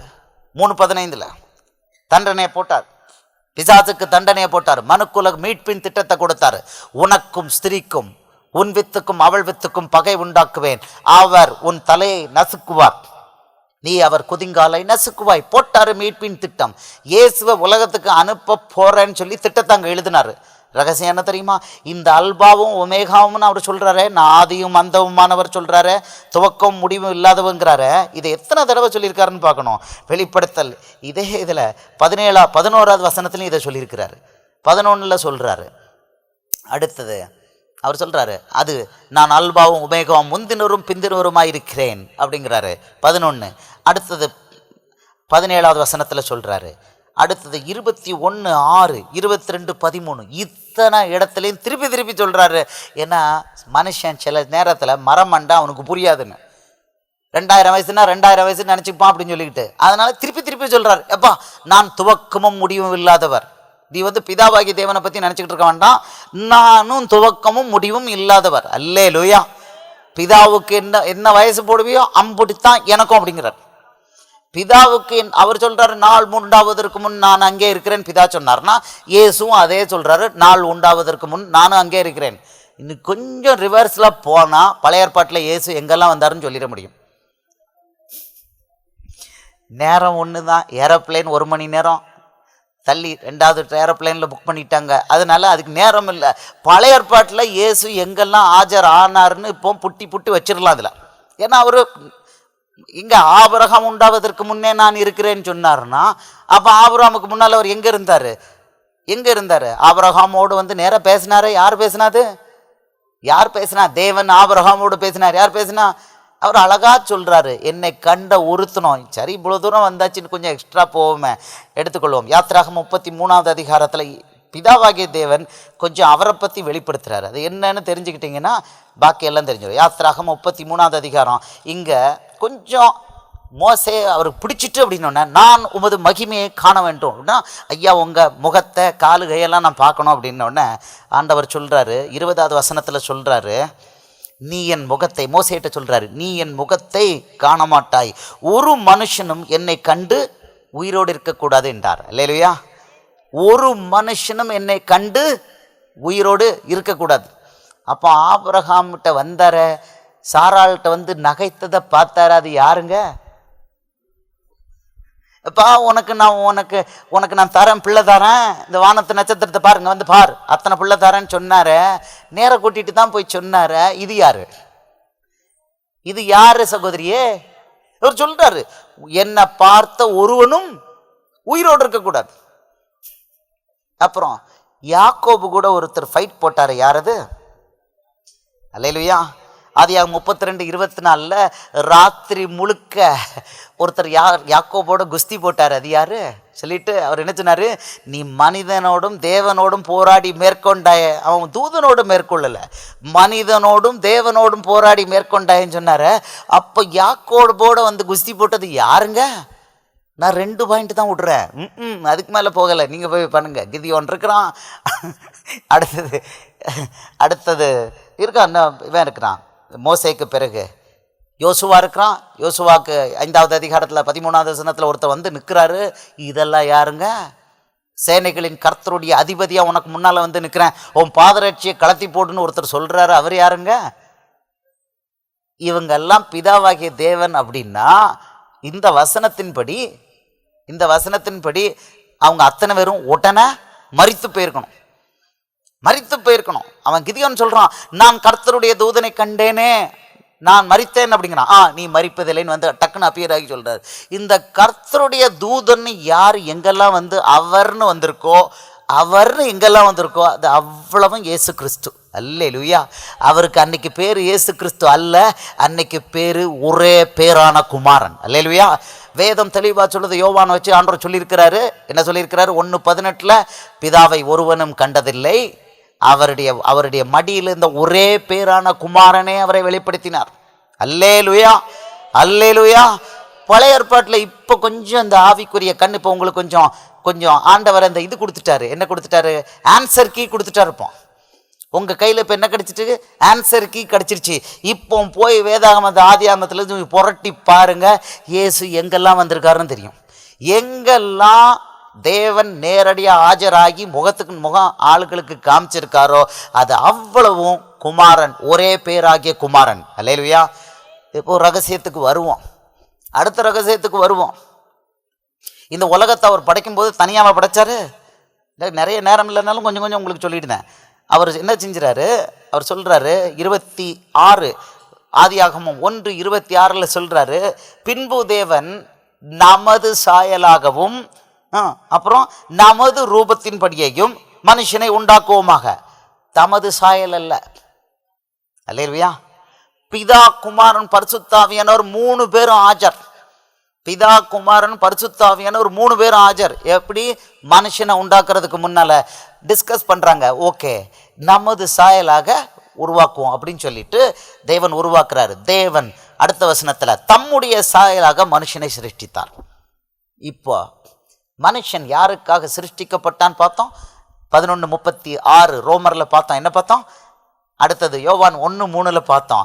சகலமும் இயேசுவுக்காக, இயேசு மூலமாக, இயேசுவுக்காக இருக்கு. இயேசு மறுபடியும் படிப்போம் ரோமர். இப்போ இயேசுவுக்காக பண்ண சகலமும் படைக்கப்பட்டுச்சுன்னா எப்படி படைக்கப்பட்டது, எதற்கு படைக்கப்பட்டதுங்கிறத இப்போ கொஞ்சம் நம்ம பார்க்கணும். மறுபடியும் ரோமர் 11:36 நம்ம பார்த்துருவோம்.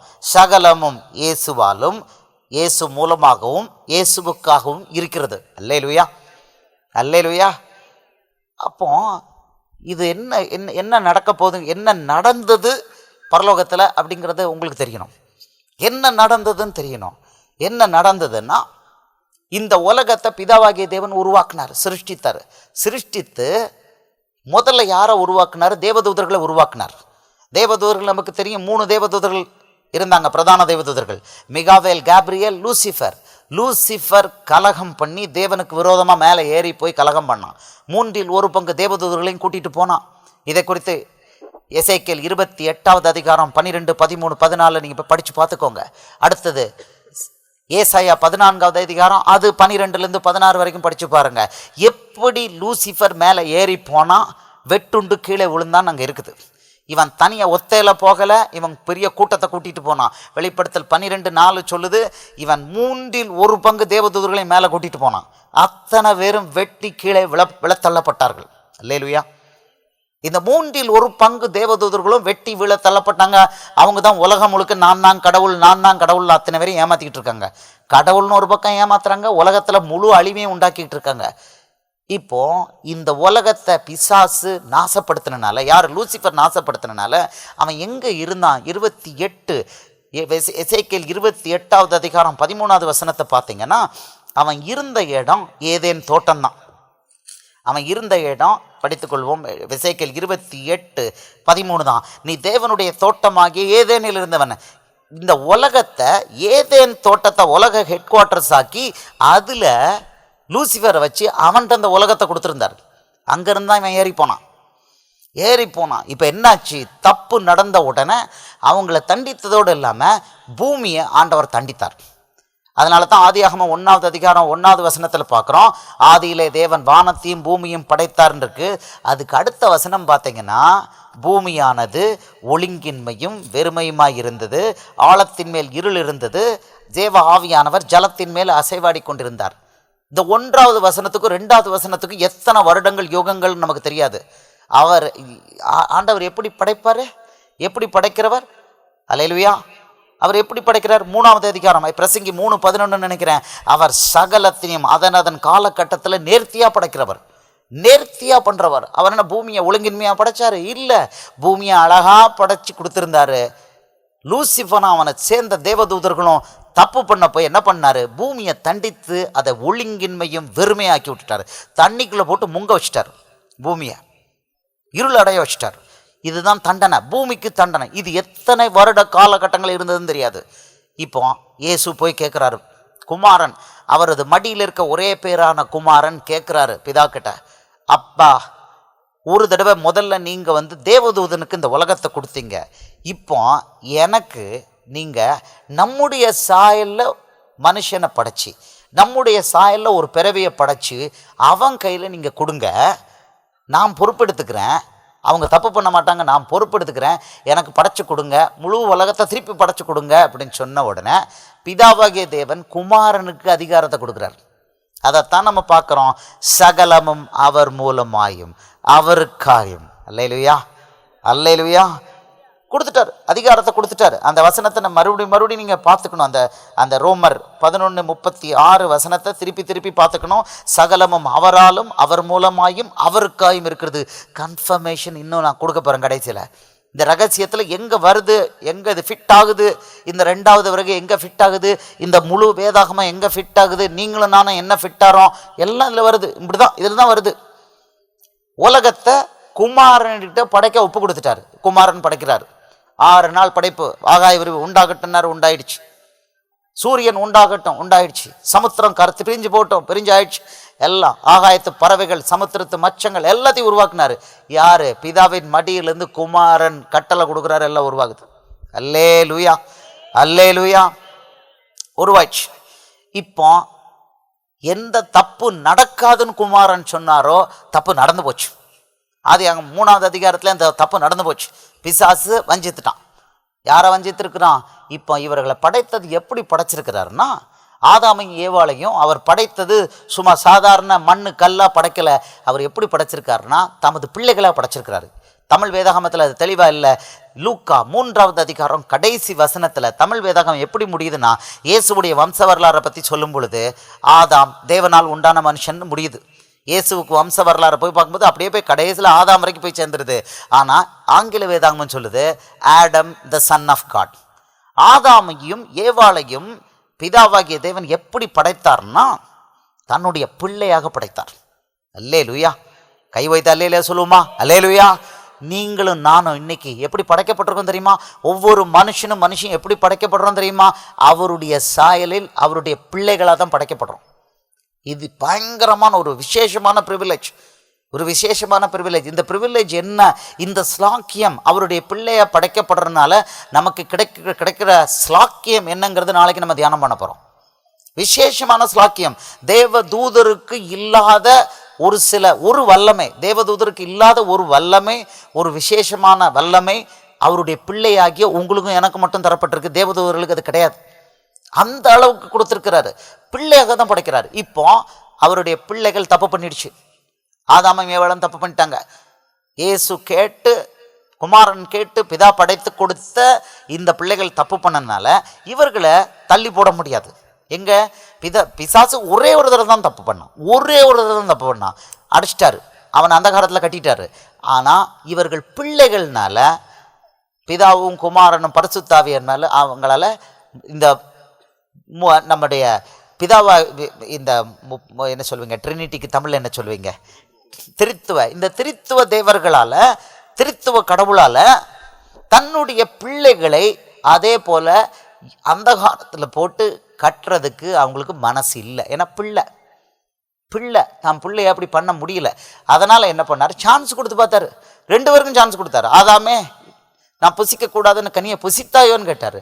உடனே அவன் காலில் விழுந்து மன்னிப்பு கேட்டிருந்தான்னு நமக்கு ஒரு பிரச்சனை இருந்திருக்காது. அவன் என்ன பண்ணான்? நீர் ஒரு பெண்ணு கொடுத்தீர்ல, அவள் தான் காரணம் அப்படின்னா. இது என்ன கதையாக இருக்குது? சரி, அவட்ட போயிட்டா, ஏவாளே உன் காரியம் என்னன்னு கேட்டா, இந்த சர்ப்பம் என்னை வஞ்சித்தது. அது சர்ப்பமாக வஞ்சித்தது. நீ அதை பறக்க பார்த்துக்கிட்டு இருந்த. உன்னை யார் அதை பார்க்க சொன்னா? அந்த பையன் ஜீன்ஸ் போட்டுட்டு, கிழிஞ்ச ஜீன்ஸ் போட்டுட்டு ஒரு மோட்டார் பைக்கை ஓட்டும் பொழுது உன்னை எவன் பார்க்க சொன்னா? அப்புறம் இழுத்துட்டு ஓட்டிட்டான், அப்புறம் விட்டுனான்னா அதெல்லாம் அல்லேலூயா, அல்லேலூயா. நீ தானே பார்த்த, அது பார்க்கறதுக்கு அழகாக இருக்குன்னு நீ தானே அந்த கனியை பார்த்த. நீ கனியை பார்க்க போய் தானே அவன் போட்டு விட்டான், இது சூப்பர்னு போட்டு விட்டான். நீ கனியை பார்க்காம இருந்த பிரச்சனை இருந்திருக்காத. பாவம் உலகத்துக்கு வந்ததுன்னா பிசாசு காரணம் இல்லை, நம்ம தான் காரணம். நம்ம இடம் கொடுக்காம பாவம் உள்ள வர முடியாது. பிசாசு கனியை பறித்து கொடுக்கல, பிசாசு நம்மளை பாவம் பண்ண வைக்க மாட்டான். சைடில் நின்று அட்ராக்டிவாக போடுவான். இன்டர்நெட்டில் சாதாரணமாக தான் இருக்கும். பாவம் பண்ணணும்னு மைண்டில் போனால் கலரான பேஜில் கொண்டு போவான், கொண்டு நிர்வாண படத்தில் கொண்டு நிறுத்திடுவான். முடிஞ்சு போச்சு, ஆத்மா செத்து போயிடும். அல்லேலுயா, அல்லேலுயா. ஆமாம், கவனமாக இருக்கணும். அதுக்கு ஸ்டைலிஷாக தான் கொண்டு போவான். ஸ்டைலிஷாக கொண்டு போய் தான் குப்பரை கவுத்துவான். அவன் வேலை அப்படியே லீட் பண்ணி கொண்டு போகிறதான். ஆனால் குப்பரை போய் கவிழ்றது அவன் கவுத்துல, நம்ம தான் போய் கவிழ்றோம். எப்படி ஆதாம் ஏவாள் பண்ணாங்களோ அதே மாதிரி 2 பேரும் அவங்க தான் பாவம் பண்ணாங்க. ஆனால் ஆண்டவர் கேட்கும் பொழுது அடுத்த ஆள் மேலே சொன்னாங்க, இதனால தான் மனுக்குலம் விழுந்து போனதை தவிர பாவத்தினால மட்டும் விழலை. இன்றைக்கும் அதே கதை தான். பாவத்தினால மட்டும் நம்மளை தண்டிக்க மாட்டார். பாவம் பண்ணும் பொழுது நம்மகிட்ட சுட்டி காமிப்பார். பிள்ளை, இந்த பாவம் நீ பண்ணியிருக்க, மனசாட்சி குத்தும், ஐயா மன்னிச்சிருங்கன்னு தலை குப்புற விழுந்து கேட்டோன்னா, சரி பிள்ளை நான் மன்னிச்சிட்டேன். ஏன்னா நீங்களும் நானும் சாத்தான் இல்லை, தேவதூதர்கள் அல்ல, நீங்களும் நானும் அவருடைய பிள்ளைகள். கை வைத்து அல்லேலுயா சொல்லுவோமா? அல்லேலுயா. தேவதூதர்களுக்கு இந்த ஸ்லாக்கியம் கிடையாது. ஒரு தப்பு பண்ணால் முடிஞ்சு போச்சு, அவனை கட்டி போட்டுருந்தாரு. ஆனால் பிள்ளைகளாகிய உங்களுக்கும் எனக்கும் மட்டும் இந்த ஸ்லாக்கியம் கொடுத்துருக்கிறாரு. அப்பா மன்னிச்சுக்கோங்கன்னா போதும், ரைட், நான் அந்த பாவத்தை அழிச்சிட்டேன்ருவார், முடிஞ்சு போச்சு. ஞாபக புத்தகத்துலேருந்து அவருடைய ரத்தத்தை வச்சு அழிச்சு விடுவார், முடிஞ்சு போச்சு. இப்போ என்னாச்சு? மனுஷன் தப்பு பண்ணிட்டான். தான் உருவாக்கிய சிருஷ்டித்த பிள்ளைகள், தன்னுடைய பிள்ளைகள் தப்பு பண்ணிட்டாங்க, பாவம் பண்ணிட்டாங்க. மறுபடியும் உலகம் பிசாசு கையில் போயிட்டு அப்படின்ன உடனே குமாரன் பிதாவிடம் கேட்குறாரு, என்னால் எனக்காக இந்த உலகம் படைக்கப்பட்டது, இப்போ தப்பு நடந்து போச்சு, இதுக்கு பொறுப்பு என் பிள்ளைகள் தான் தப்பு பண்ணியிருக்காங்க, ஆனால் நான் பொறுப்பெடுத்துக்கிறேன் குமாரன் பிதாவிடம் கேட்டார். கேட்ட உடனே பிதா அதை ஒத்துக்கொண்டு, இது நீதின்னு ஒத்துக்கொண்டு உடனே போட்டாரு. 3:15 ஆதியாகமம், உனக்கும் ஸ்திரீக்கும் உன் வித்துக்கும் அவள் வித்துக்கும் பகை உண்டாக்குவேன். என் மகனை, என் குமாரனை ஸ்திரீன் வழியாக உலகத்துக்கு அனுப்பி பிசாசே உன் தலையனை நசுக்குவேன்னு சொல்லி அப்பமே ஆண்டவர் சொல்லிட்டார். அதன் அடிப்படையில் தான் கிட்டத்தட்ட 4000 வருடம் கழித்து கன்னி மரியின் வயிற்றுல இயேசு உலகத்துக்கு வந்தார். அல்லேலூயா, அல்லேலூயா. இயேசு 2000 வருஷம் யாராவது நினைச்சா அது செத்து போன பார்ட்டின்னு அர்த்தம். அல்லேலூயா, அல்லேலூயா. வந்தார், பொறுப்பெடுத்தார். இப்போ இன்னொரு ரகசியம் என்னன்னா, சகலமும் அவருக்காகத்தான் இருக்கு. அப்படின்னா என்ன அர்த்தம்னா, இன்னும் அதாவது சிலுவையில் பிசாசின் தலையை முழுக்க நசுக்கிட்டார். அன்னைக்கு உலகத்தை முழுசா அவர் திருப்பி எடுத்திருக்கலாம். அவருக்கு முழு ரைட்ஸ் கிடைச்சாச்சு. பாதாளத்தின் திறவுகோலை வாங்கிட்டார். வெளிப்படுத்தல் 1:18 சொல்றாரு, மரித்தேன் ஆனாலும் சதா காலங்களிலும் உயிரோடு இருக்கிறேன், நான் மரணத்துக்கும் பாதாளத்துக்குரிய திறவுகோள்களை உடையவராயிருக்கிறேன். மரணத்தோட திறவுகோல், பாதாளத்தோட திறவுகோலையும் வாங்கிட்டார். எப்போ சிலுவையில் தான் உயிரை கொடுத்தாரோ, ஆவியை ஒப்படைத்தாரோ, நேர கீழே பாதாளத்துக்கு இறங்கினாரு, போய் அந்த திறவுகோலை வாங்கிட்டார், முடிஞ்சு போச்சு. வெற்றி பெற்றார், மரணத்தை வென்று வாங்கிட்டார். இன்னைக்கு பாதாளத்துடைய திறவுகோல் அவர் கையில் தான் இருக்கு. பிசாசு வெறும் டே டு டே மேனேஜ்மெண்ட் பண்றான். ஆனா மரணத்துக்கும் பாதாளத்துக்குரிய திறவுகோல் இயேசு கையில் இருக்கு. அல்லேலூயா. அன்னைக்கு அவன் தலையை நசுக்கினால உலகத்தை அவன்கிட்ட இருந்து எடுக்கல. அவரால் எடுக்க முடியுமா இல்லையா? வெளிப்படுத்தல் 20வது அதிகாரம் 1-2 வசனம் பார்த்தீங்கன்னா, இயேசுவால எந்த நிமிஷமும் உலகத்தை அவன் கையிலேருந்து எடுக்க முடியும். அதை அவர் பண்றாரு பாருங்க. வெளிப்படுத்தல் 20:1-2 அவர் காமிக்கிறாரு, தன்னால் என்ன பண்ண முடியுங்கிறத காமிக்கிறாரு. மேலும் ஒரு தூதன் பாதாளத்தின் திறவுகோலையும் பெரிய சங்கிலியும் தன் கையிலே பிடித்து கொண்டு வானத்திலிருந்து இறங்கி வர கண்டேன். பிசாஸ் என்றும் சாத்தான் என்றும் சொல்லப்பட்ட பழைய பாம்பாகிய வலு சர்ப்பத்தை அவன் பிடித்து அதை 1000 வருஷம் அளவும் கட்டி வைத்து, அந்த 1000 வருஷம் நிறைவேறும் வரைக்கும் அது ஜனங்களை மோசம் போக்காதபடிக்கு அதை பாதாளத்திலே தள்ளி அடைத்து அதன் மேல் முத்திரை போட்டான். இதை அன்னைக்கு அவர் பண்ணியிருக்கலாமே. இந்த 1000 வருஷம் முத்திரை போட்டதை நிரந்தரமா 10வது வசனத்தில் முத்திரை, அவனை அக்கினியும் கந்தகம் எரியிற கடலை தள்ளுறாங்க. 20:10 நிரந்தரமா பிசாசை தள்ளுறாரு. அன்றைக்கு இயேசு சிலுவையில் தான் உயிரை கொடுத்த உடனே பிதா, குமாரன், பரிசுத்தாவியானவர் 3 பேரும் முடிவு பண்ணி பிசாசை கொண்டு போய் நேராக பாதாளத்தில் கொண்டு அக்கினியும் கந்தகம் எரியிற கடலை கொண்டு தள்ளிட்டு முழு உலகத்தில் உள்ள அத்தனை பேரையும் எடுத்துருக்கலாம், தான் பக்கம் எடுத்துருக்கலாம், பரலோகத்துக்கு கொண்டு போயிருக்கலாம். ஏன் செய்யலை? பிசாசு என்க்ரோச்சர். நல்லா புரிஞ்சுக்கோங்க, பிசாசு இன்னைக்கு உலகத்தில் வம்பு பண்ணிட்டு இருக்கான்னா அவனுக்கு எந்த ரைட்டும் கிடையாது. அவன் என்க்ரோச்சர், அவன் ஆக்கிரமம் பண்ணியிருக்கான், அவனுக்கு ரைட்டே கிடையாது. சிலுவையில் அவனுடைய அத்தனை அதிகாரங்களும் பறிக்கப்பட்டு விட்டது. அப்போ இன்னைக்கு உலகத்தில் இத்தனை வம்பு பண்ணிக்கிட்டு இருக்கான். நான் என்ன பண்ணுறான்னா, நம்ம இடம் கொடுத்துருக்கோம். நம்ம இடம் கொடுத்துருக்கோம், அவன் உள்ள ஆக்கிரமம் பண்ணிக்கிட்டு இருக்கானே தவிர அவனுக்கு ரைட்டு கிடையாது. இயேசுவின் நாமத்துல போ பேசாதுன்னு முடிஞ்சு போச்சு, முடிஞ்சுது, அவன் ஜோலி முடிஞ்சுது. ஏன்னா அவனுக்கு ரைட்டே கிடையாது. He is an encroacher. நல்லா புரிஞ்சுக்கணும், அவனுடைய அத்தனை அதிகாரங்களும் பறிக்கப்பட்டு விட்டது. நம்ம இடம் கொடுத்தனால உட்கார்ந்துருக்கான், வீட்டுக்குள்ள உட்காந்துருக்கான், ஆஃபீஸில் உட்காந்துருக்கான், சபைக்குள்ளே உட்காந்துருக்கான். துரதிர்ஷ்டவசமானது என்னன்னா, ஆவிக்குரிய சபை, ஆவி இல்லாத சபை, அத்தனை சபையும் ஆல்மோஸ்ட் 100க்கு 100 சபை யார் கையில் இருக்குங்கிறீங்க? இன்னைக்கு இயேசு கையில் இருக்குன்னு நினைக்கிறீங்களா? நோ நோ நோ, பிசாசு கையில் இருக்கு. சபைகள் கடைசி நாட்களில் பிசாசு கையில் தான் இருக்குன்னு ஆண்டவர் எழுதி வச்சிருக்கிறார். இருக்கு, பிசாசு கையில் தான் இருக்கு. ஏன்னா ஆண்டவர் சொன்ன எந்த அடையாளங்களும் சபையில் ஆண்டவருடைய பிள்ளைகள்கிட்ட இல்லை. கொஞ்சம் பேர்கிட்ட இருக்கு, கொஞ்சம் பேர்கிட்ட இருக்கு. 100க்கு 100 இருக்கணும்னு ஆண்டவர் எதிர்பார்க்கிறாரு. சபைகள் இன்னைக்கு கட்டப்பட்டிருக்கு, பெரிய பெரிய கட்டடங்கள் இருக்கு, ஆனால் அங்கே ஆண்டவர் இல்லை, ஆண்டவர் இல்லை. அல்லேலுயா, அல்லேலுயா.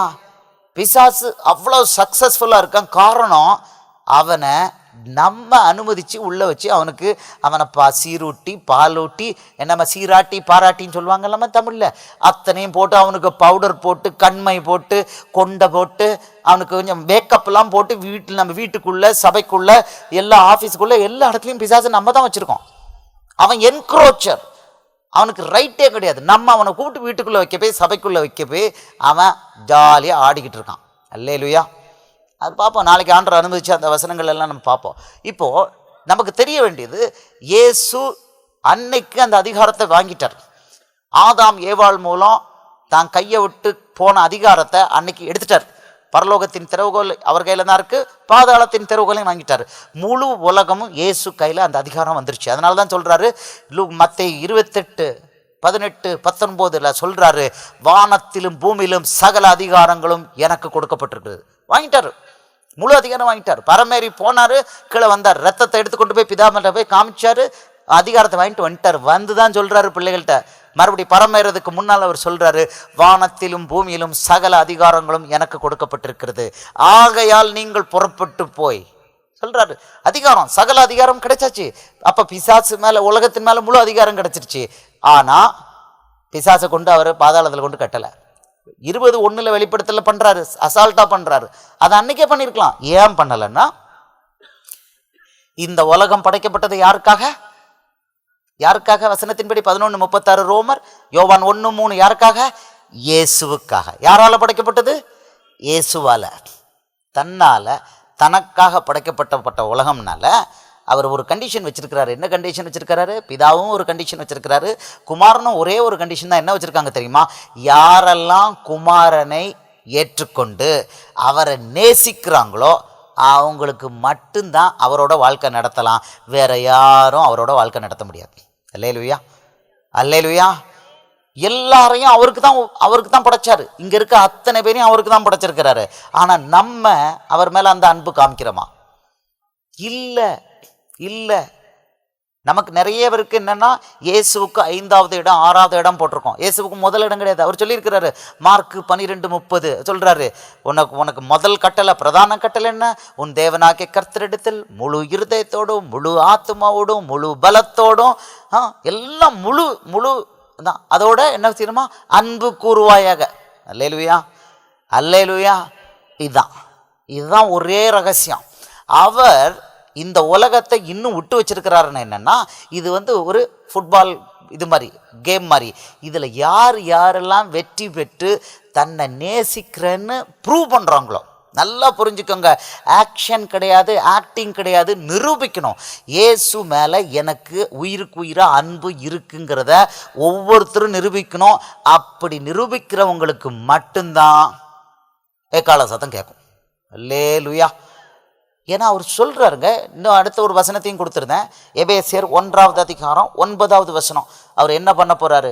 சகலத்தையும் ஒப்புரவாக்க போகிறார் தன்னோட. அதை ஒப்புரவாக்குறது யாரை ஆக்க போகிறாருங்கிறத நம்ம பார்ப்போம்.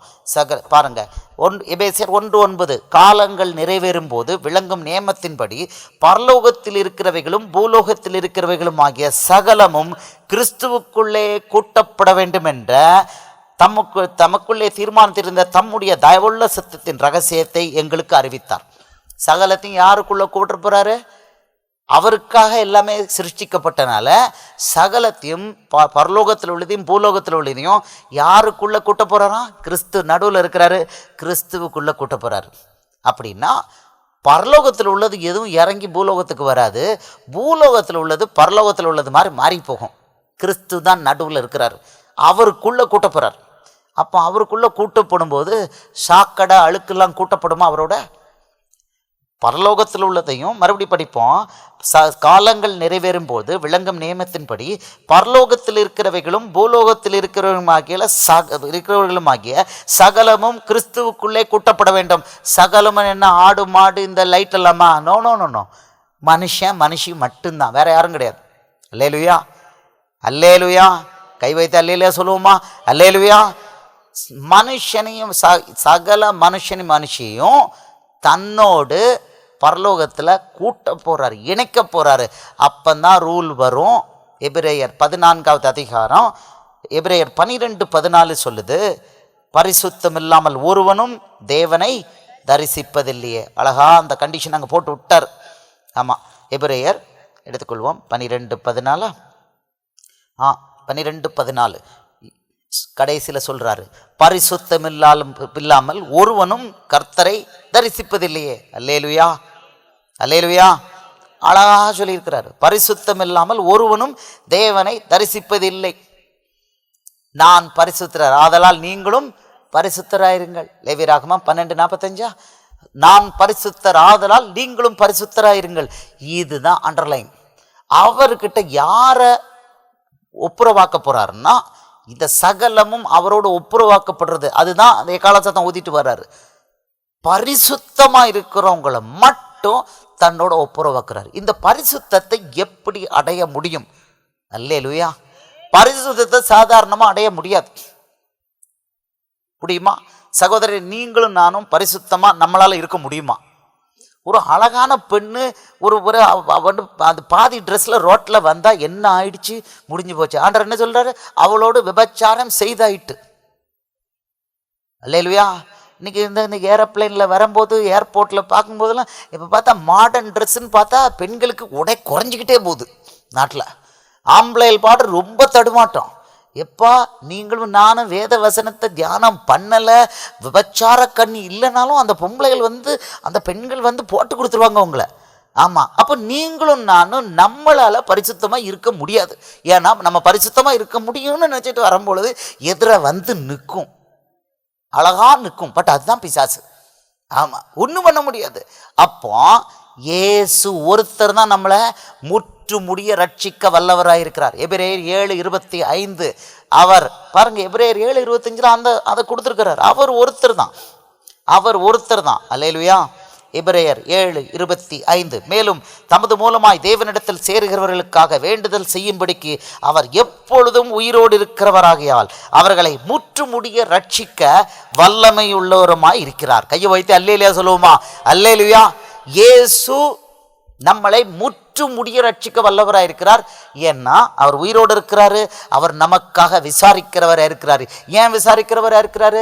1 கொரிந்தியர் 6:20 சொல்லுது, கிரயத்துக்கு கொல்லப்பட்டீர்களே. நமக்காக கிரயத்தை சிலுவையில் கொடுத்தார். இந்த கிரயத்தை கொடுக்கறதுக்கு ஏன் சிலுவைக்கு வந்தாரு, ஏன் உலகத்துக்கு வந்தார், ஏன் சிலுவைக்கு போனார் அப்படிங்கிறத மொத்தத்தையும் நம்ம ஏற்கனவே பார்த்துட்டோம். தனக்காக சிருஷ்டிக்கப்பட்ட பிள்ளைகள் தப்பு செஞ்ச உடனே அந்த குற்றத்துக்கான தண்டனையை என் பிள்ளைகள் வேண்டாம், நானே ஏற்றுக்கிறேன்னு சொல்லி இறங்கி வந்தார். இதுதான் சிலுவையின் ரகசியம். அல்லேலூயா. இப்போ இந்த ரகசியம் இங்க வெளியாயிட்டு அடுத்தது 2வது ரகசியம், அவரோடு யாரு சகலத்தையும் தன்னோடு பரலோகத்தோடு ஒப்புரவாக்க போறாருன்னா, யாரை ஒப்புரவாக்க போறாரு? தன்னுடைய பரிசுத்தத்துக்கு நிகராக யார் இருக்காங்களோ. அப்போ அந்த பரிசுத்தம் யாருக்கெல்லாம் கிடைக்கும் அப்படின்னா, அவர் கற்பனைகளின்படி யார் வாழ்கிறாங்களோ அவங்களுக்கு மட்டும்தான் பக்கத்தில் இருந்து பிசாசுக்கிட்ட இருந்து பாதுகாப்பார். அல்லேலூயா. இந்த மாதிரி பிள்ளை இது எந்த அசுத்தமான என்வாயன்மெண்ட்டில் போனாலும் இது பரிசுத்தமாக தான் இருக்கும். இது கண்ணு திறந்துட்டு தான் போகுது, கண்ணை மூடிட்டுலாம் போகாது, கண்ணு திறந்துட்டு தான் போகுது. ஆனால் இந்த பிள்ளை பாவம் செய்யாது, பாவம் உள்ள போகாது. கை வைத்து அல்லேலூயா சொல்லுவோமா? அல்லேலூயா. இந்த அளவுக்கு அவர் பாதுகாக்கணும்னா, கடைசியாக ஒரு வசனத்தை சொல்லி நான் முடிக்க விரும்புகிறேன். இந்த அளவுக்கு உங்களுக்கும் எனக்கும் அவர் பாதுகாப்பு கொடுக்கணும்னா பரிசுத்தத்தை உங்களுக்கும் எனக்கும் அவர் கொடுத்து பாதுகாக்கணும். நம்மளால் இருக்க முடியாது. Please understand. உங்களாலும் என்னாலையும் நம்மளுடைய சரீர முயற்சியில் பரிசுத்தமாக இருக்க முடியும்னா முடியாது. It's not possible. பிசாசு இருக்கிறான், கர்ஜிக்கிற சிங்கம் போல நிற்கிறான், அழிக்கிறதுக்கு நிற்கிறான், யாரை விழுங்கலாம் நின்றுட்டு இருக்கான். ஆமாம், எந்த பாவத்தில் ஏதாவது ஒரு பாவத்தில் போட்டு தள்ளினா போதும். லிஸ்ட்டு தான் பெரிய லிஸ்ட் இருக்க. நரகத்துக்கு போகிற லிஸ்ட்டில் எல்லாத்தையும் வச்சுட்டாரு. பொய்யன், விபச்சாரக்காரன், ஆண் புணர்ச்சிக்காரன், இது அதுன்னு அவ்வளோதையும் ஆண்டரை எழுதி வச்சுட்டாரு. ஏதாவது ஒன்றில் தப்புனா போதும். ஆமாம், பரலோகத்துக்கு வந்து நான் 80% மார்க் எடுத்துட்டேன், பரலோகம் வந்துடுன்னா முடிஞ்சு போச்சு. நீ பொய்யன், நீ பிசாசுக்கு தோழன், பொய் மட்டும் இருக்குது, பாக்கியெல்லாம் கரெக்ட். நோ விபச்சாரம் பண்ணலை, நான் சபைக்கெல்லாம் கரெக்டாக போனேன், வேதத்தெல்லாம் நான் கரெக்டாக தியானம் பண்ணியிருக்கேன், ஆனால் வாயில் திறந்தா பொய், முடிஞ்சு போச்சு. நீ யாருக்கு? பிசாசுக்கு தோழன். அவன் பொய்யனும் பொய்க்கு பிதாவுமாயிருக்கிறான். 8:44 யோவான். அப்போ பிசாசுக்கு தோழன், பிசாசுக்கு தோழி. நீ உனக்கு இங்கே என்ன ஜோலி? பரலோக வாசலில் கதவை அடைச்சி போ நரகத்துக்கு அனுப்பிடுவார். அப்போ இங்கே நம்ம என்ன வேணும்? நமக்கு நான் பரிசுத்தராக இருக்கிறது போல நீங்களும் பரிசுத்தராயிருங்கள். அதை அவர் தான் நமக்கு கொடுக்குறார். அவர் சொன்னபடி நம்ம பண்ணோம்னா அவர் அதை கொடுக்குறாரு. யோவான் 14:23 சொல்றாரு. யோவான் 14:23 சொல்றாரு, ஒருவன் என்னில் அன்பாயிருந்தால் அவன் என் வசனத்தை கைக்கொள்வான். அல்லேலூயா. கை வைத்து அல்லேலூயா சொல்லுவோமா? அல்லேலூயா. இயேசு மேல அன்பு இருக்கணுங்கிறது நம்பர் 1 கண்டிஷன். 2வது, இயேசு மேல அன்பு இருக்கு, நான் வசனத்தை தியானமே பண்ண மாட்டேன் அப்படின்னா நீ பொய்யன்னு ஆண்டவர் சொல்றார். அல்லேலூயா. இயேசுவை நேசிச்சா ஆட்டோமேட்டிக்கா நமக்கு நேரம் எங்க போகும்? டிவி முன்னால உட்காந்துட்டு இருப்போம். அப்படித்தானே? டிவி முன்னால ஆசீர்வாதம் டிவி நல்லா வருது, ஏஞ்சல் டிவி நல்லா வருது, ஊஞ்சல் டிவி நல்லா வருது, வந்துட்டு போட்டோம். பட் வேதத்தை தியானம் நீ பண்ணலைன்னா நீ பொய்யன். இயேசுவை நான் நேசிக்கிறேன்னு சொல்லிட்டு வேதத்தை தியானம் பண்ணாத எவனும் எவளும் பொய்யன். அப்படிப்பட்டவர்கள் பரலோக ராஜ்யத்துக்கு உள்ள போவே முடியாது. இயேசு முற்றும் முடிய நம்மளை ரட்சிக்கணும்னா எபிரேயர் 7:25 படி அவர் நம்மை விசாரிக்கிறவர். அவர் நமக்காக அவர் நமக்கு போராடணும் அப்படின்னா அவர் சொல்றாரு, அவர் எப்பொழுதும் தன் மேலும் தமது மூலமாய் தேவனிடத்தில் சேருகிறவர்களுக்காக வேண்டுதல் செய்யும்படிக்கு எப்பொழுதும் அவர் உயிரோடு இருக்கிறார், லைவ்லியா இருக்கிறார், எப்போதும் அலர்ட்டா இருக்கிறார். He is alive to our requirements. நமக்காக அப்படி நமக்காக அவர் பிதாவின் வலது பாரசத்திலிருந்து பரிந்து பேசணும்னா நம்ம சில காரியங்களை பண்ணணும். ஒன்று, இயேசுவை நேசிக்கணும். மார்க் 12:30. அப்படி நேசிக்கிறோன்னு சொல்லிட்டு தூங்கி எந்திரிச்சிட்டு, இல்லைன்னா டிவி நல்லா பார்த்துக்கிட்டு வேடிக்கை பார்த்துக்கிட்டு நியூஸ் பேப்பரை 3 மணி நேரம் படிச்சுக்கிட்டு கதைகள் ஊர்மட்ட கதைகளை பேசிக்கிட்டு இருந்தோம்னா நமக்கு பெயர் பொய்யன். இப்படித்தான். அல்லேலூயா. இயேசுவை நேசிக்கிறவங்க லட்சணம் இல்ல. கிளீனா சொல்றாரு. 14:23 யோவான்ல, ஒருவன் என்னில் அன்பாயிருந்தால் அவன் என் வசனத்தை கைக்கொள்வான். அப்படின்னா வசனத்தை லெஃப்ட் ரைட் தியானம் பண்ணி அது உள்ள உச்சந்தலையிலிருந்து உள்ளங்கால் வரைக்கும் வசனம் இருக்கணும். இது இருந்தா மட்டும்தான் அவரே நம்மளை எக்யூப் பண்ணிடுதாரு. வரும், இப்போ வருவாங்க, அபாசமா உடப்பட்டு வந்தாலும் அது நமக்கு ஒண்ணுமே தெரியாது. ஒரு செகண்ட்ல பார்த்துட்டு அந்த பக்கம் போயிடுவோம். விபச்சார பாவம் உள்ள போகாது. அல்லேலூயா, அல்லேலூயா. ஆட்டோமேட்டிக்காக கண்ணு வேற பக்கம் திரும்பிடும், அடுத்த செகண்ட் திரும்பிடும் வேற பக்கம். பாவம் பண்ணலை. உலகத்தில் இது ஒரு உதாரணத்துக்கு சொல்கிறேன் சகோதரனே சகோதரியே. இச்சைங்கிறது ஆண்களுக்கு மட்டுமல்ல, பெண்களுக்கும் இருக்கு இச்சை. பலவித இச்சைகள், உலகத்தின் இச்சைகள், ஆடம்பரம். அவன் ஒரு நல்ல காரில் போனானா அது உடனே வாங்கணும்னு இச்சை, ஆசை. ஆண்டவர் கொடுத்துருக்கிறதுல திருப்தி இல்லைனாலே அது பாவம். அல்லேலூயா, அல்லேலூயா. ஆமாம், தங்க நகை இம்புட்டு போடணும்னா முடிஞ்சு போச்சு, நீ பரலவும் போக மாட்ட. தங்க நகை நிறைய போட்டுக்கிட்டு இருந்தது யாரு? போர்த்திக்கிட்டு இருந்தது யாரு? சொல்லுங்க, ஜிகே யாரு? தங்க நகை யாரு போர்த்திக்கிட்டு இருந்தா? என்னடா இதே கிடைக்க மாட்டேங்க, ரெஸ்பான்ஸே வர மாட்டேங்க. சகோதரிகள் சொல்ல மாட்டீங்களா? தங்க நகை யார்? நாங்கள் தான் போத்திக்கிட்டு இருக்கோன்னு சொல்கிறீங்களா? இல்லை. அவன் கொஞ்சம் விசேஷமான போத்தல் போத்திக்கிட்டு இருந்தான். எசேக்கியேல் 28வது அதிகாரம் எடுங்க. யார் போத்திக்கிட்டு இருந்தா? தங்க நகையை போட்டு மூடிக்கிட்டு இருக்கிறது யார் மூடிக்கிட்டு இருந்தா? பாருங்க, 13வது வசனம் 28:13 தான் சொல்றாரு. நீ சிருஷ்டிக்க பாருங்க, இத்தனை மாணிக்கம் முதலான சகலவித ரத்தனங்களும் பொன்னும் உன்னை மூடிக்கொண்டிருக்கிறது. பொண்ணு ஒரு இதை மூடிக்கிட்டு இருக்கிறாலே அது என்னது? பொன்னால மூடுறாங்க. இப்போ அங்கங்க பொன்னால மூடுனாலே அதுக்கு பேர் என்ன? பிசாசுன்னு அர்த்தம். அதனால சகோதரிகளே, பொன்னால் நம்மளை மூடணும்னு நினச்சி பண்ணிச்சோம்னா நமக்கும் லூசிஃபருக்கும் வித்தியாசம் கிடையாது. அல்லேலுயா. அதுக்காக நகையே போடாமல் வந்து எங்களெல்லாம் பயமுறுத்திடாதீங்க. நீங்கள் சின்னதாக நகை போட்டுக்கோங்க, வேண்டான்னு சொல்லலை. ஆண்டவர் இப்போ நகை போடாதீங்கன்னு ஆண்டவர் எங்கேயுமே சொல்லலை. அல்லேலுயா. ஆனால் பொன்னால் இவ்வளோ பெரிய தாய், இவ்வளோ பெருசு சங்கிலி வெயிட்டு, அந்த சகோதரி இப்படி நண்டு இது மாதிரி இருக்குது, நரம்பு மாதிரி இருக்குது, இவ்வளோ பெருசு. எனக்கு அந்த மாதிரி சகோதரிகளை பார்க்கும்போது பரிதாபமாக இருக்கும். ஏன் அது வெயிட்டுக்கு இது வெயிட்டு போட்டுக்கிட்டு இருக்க, தங்கத்தை போட்டுட்டு இவ்வளோ வெயிட்டை சுமந்துக்கிட்டு இருக்க. நம்ம எப்படி வெயிட்டை குறைக்கலாம், ஷூ வெயிட்டை குறைக்கிறது, பெல்ட் வெயிட்டை குறைக்கிறது, பேண்ட் வெயிட்டை குறைக்கிறதுன்னு வெயிட்டு குறைக்கிறதுலங்க வெயிட் ஏற்றிக்கிட்டு இருக்காங்களா. ஐயோ முட்டு வலி வருமே. அல்லேலுயா. பொண்ணு மூடிக்கிட்டு இருக்கிற அளவுக்கு நம்ம போட்டோம், அசிங்கமான அளவுக்கு பொண்ணு போட்டோம்னா நரகம் தான். நமக்கும் லூசிஃபருக்கும் வித்தியாசமே கிடையாது. டவுரி வாங்குறோமா, கிலோ கணக்கில் டவுரி வாங்குறோமா, வச்சுருக்கோமா, வீட்டில் பேங்க்கில் வச்சுருக்கோமா, கொண்டு போய் நாளைக்கு ரிட்டர்ன் பண்ணிடுங்க. ஆமாம், பொருளாசைங்கிற விக்கிரக ஆராதனை எபேசியர் 5:5 வரலாம் போக முடியாது. ரூல்ஸ் எக்கச்சக்கம் இருக்குது. அவருடைய கற்பனைகளின்படி வாழ்கிறதுக்கு எக்கச்சக்கம் இருக்குது. கிலோ கணக்கில் தங்கத்தை நம்ம கொள்ளையடித்து வச்சுருந்தோம்னா, மாமனார் வீட்டிலேருந்து, அது என்ன சம்பந்தக்காரர் வீட்டிலேருந்து, மாமனார் வீட்டிலேருந்து கொள்ளையடித்து வச்சுருந்தோம்னா, இன்றைக்கி கடைசி நாள், நாளைக்கு கிரேஸ் பீரியட் கிடையாது. சரி, ஒரு நாள் எக்ஸ்ட்ரா கொடுப்போம். நாளைக்கு சாயந்தரத்துக்குள்ளே மாமனார்கிட்ட சம்பந்திக்கிட்ட கொண்டு போய் க்ளீனாக கொண்டு போய் அந்த தங்கத்தை கொண்டு ஒப்படைச்சி, இன்றைக்கி வட்டி கிடையாதுன்னு எங்கள் சகோதரர் சொல்லிட்டாரு, இந்தாங்க வச்சுக்க, கர்த்தர் உங்களை ஆசீர்வதிப்பாருன்னு அவருக்கு ஒரு நல்ல ஆசீர்வாதம் போட்டு வந்துருங்க, பரலோகம் போகலாம். இல்லை, இந்த தங்கம், பொருளாசைங்கிற இந்த தங்கம், இந்த பிசாசு பரலோகம் நம்மளை வரவிடாதபடி கதவை அடைச்சி போட்டுரும். ஆண்கள் இந்த காலத்தில் ஆம்பளைங்க பொம்பளை வேலையெல்லாம் பண்ண துவங்கிட்டானுங்க. இது கிறிஸ்தவ சபைக்குள்ளேயும் வந்துருச்சு. இவங்க போடுறாங்க இது எது கழுத்தில். அட, உனக்கு முதல்ல செக் பண்ணி பார்க்கணும், நீ ஆம்பளையா பொம்பளையான்னு. பொம்பளைக்குள்ளதை போடாத. பைபிளில் வேதாகமத்தில் எங்கேயும் ஆம்பளை தாவீது இவ்வளோ நகை போட்டான் எங்கேயும் கிடையாது. இதில் இங்கிட்டு வேற போட்டுக்கிறாங்க, கையில் வேற போட்டுக்கிறாங்க, இவ்வளோ பெரிய சங்கிலி ஒன்று போட்டுக்கிறாங்க. பரலோகம் போக மாட்டேன், பரலோகம் போக மாட்டேன். இடறல்கள், நீ மட்டும் இல்லை, நீ நிறைய பேர் இடறல் பண்ண வைக்கிற. சரி, கல்யாணம் முடிஞ்சிருக்கியா, சும்மா எங்க இருக்கிறியா, சின்னூண்டா ஒரு மோதிரம் போட்டுக்கோ. அந்த பொம்பளை பிள்ளைகள் பார்த்துட்டு நீ கல்யாணம் முடியலைன்னு நினச்சி உன்னை பார்க்கக்கூடாது. ஆமாம், அதுக்காக சின்னதாக போட்டுக்கோ. நான் அது கூட போடலை. நம்ம 7 கழுத வயசு, என் பையன் பொண்ணு என்னோட உயரமாக இருக்குது. எனக்கு எந்த பொண்ணு என்னையை பார்த்து என்னை கல்யாணம் முடிக்காதோன்னு நினைக்க போகிறா. அதனால் நான் கண்டுக்கவே இல்லை. நான் அது இருந்த சின்னோண்டு ஒரு மோதிரத்தையும் தூக்கி துற போட்டேன், தேவையில்லைன்னு. அல்லேலூயா. முதல்ல ஒரு ஃபியூ இயர்ஸ் அதை போட்டுக்கிட்டு அதை குளிக்க போகும்போது மும்மரமாக அதை கலத்தி வைக்கணும். ஐயோ, அது பெரிய தொந்தரவு. சில சமயம் கீழே விழுந்துரும், காணாமல் போயிடும். இல்லை, எந்த இடத்துல வச்சேன்னு தெரியாது, எந்த பெட்ரூமில் வச்சேன்னு தெரியாது. மனைவி வீட்டுக்கு வந்து மோதிரம் எங்கே வச்சேன்னு தெரியாதும்மா. இப்போ அந்த பிரச்சனையே கிடையாது. அல்லேலுயா.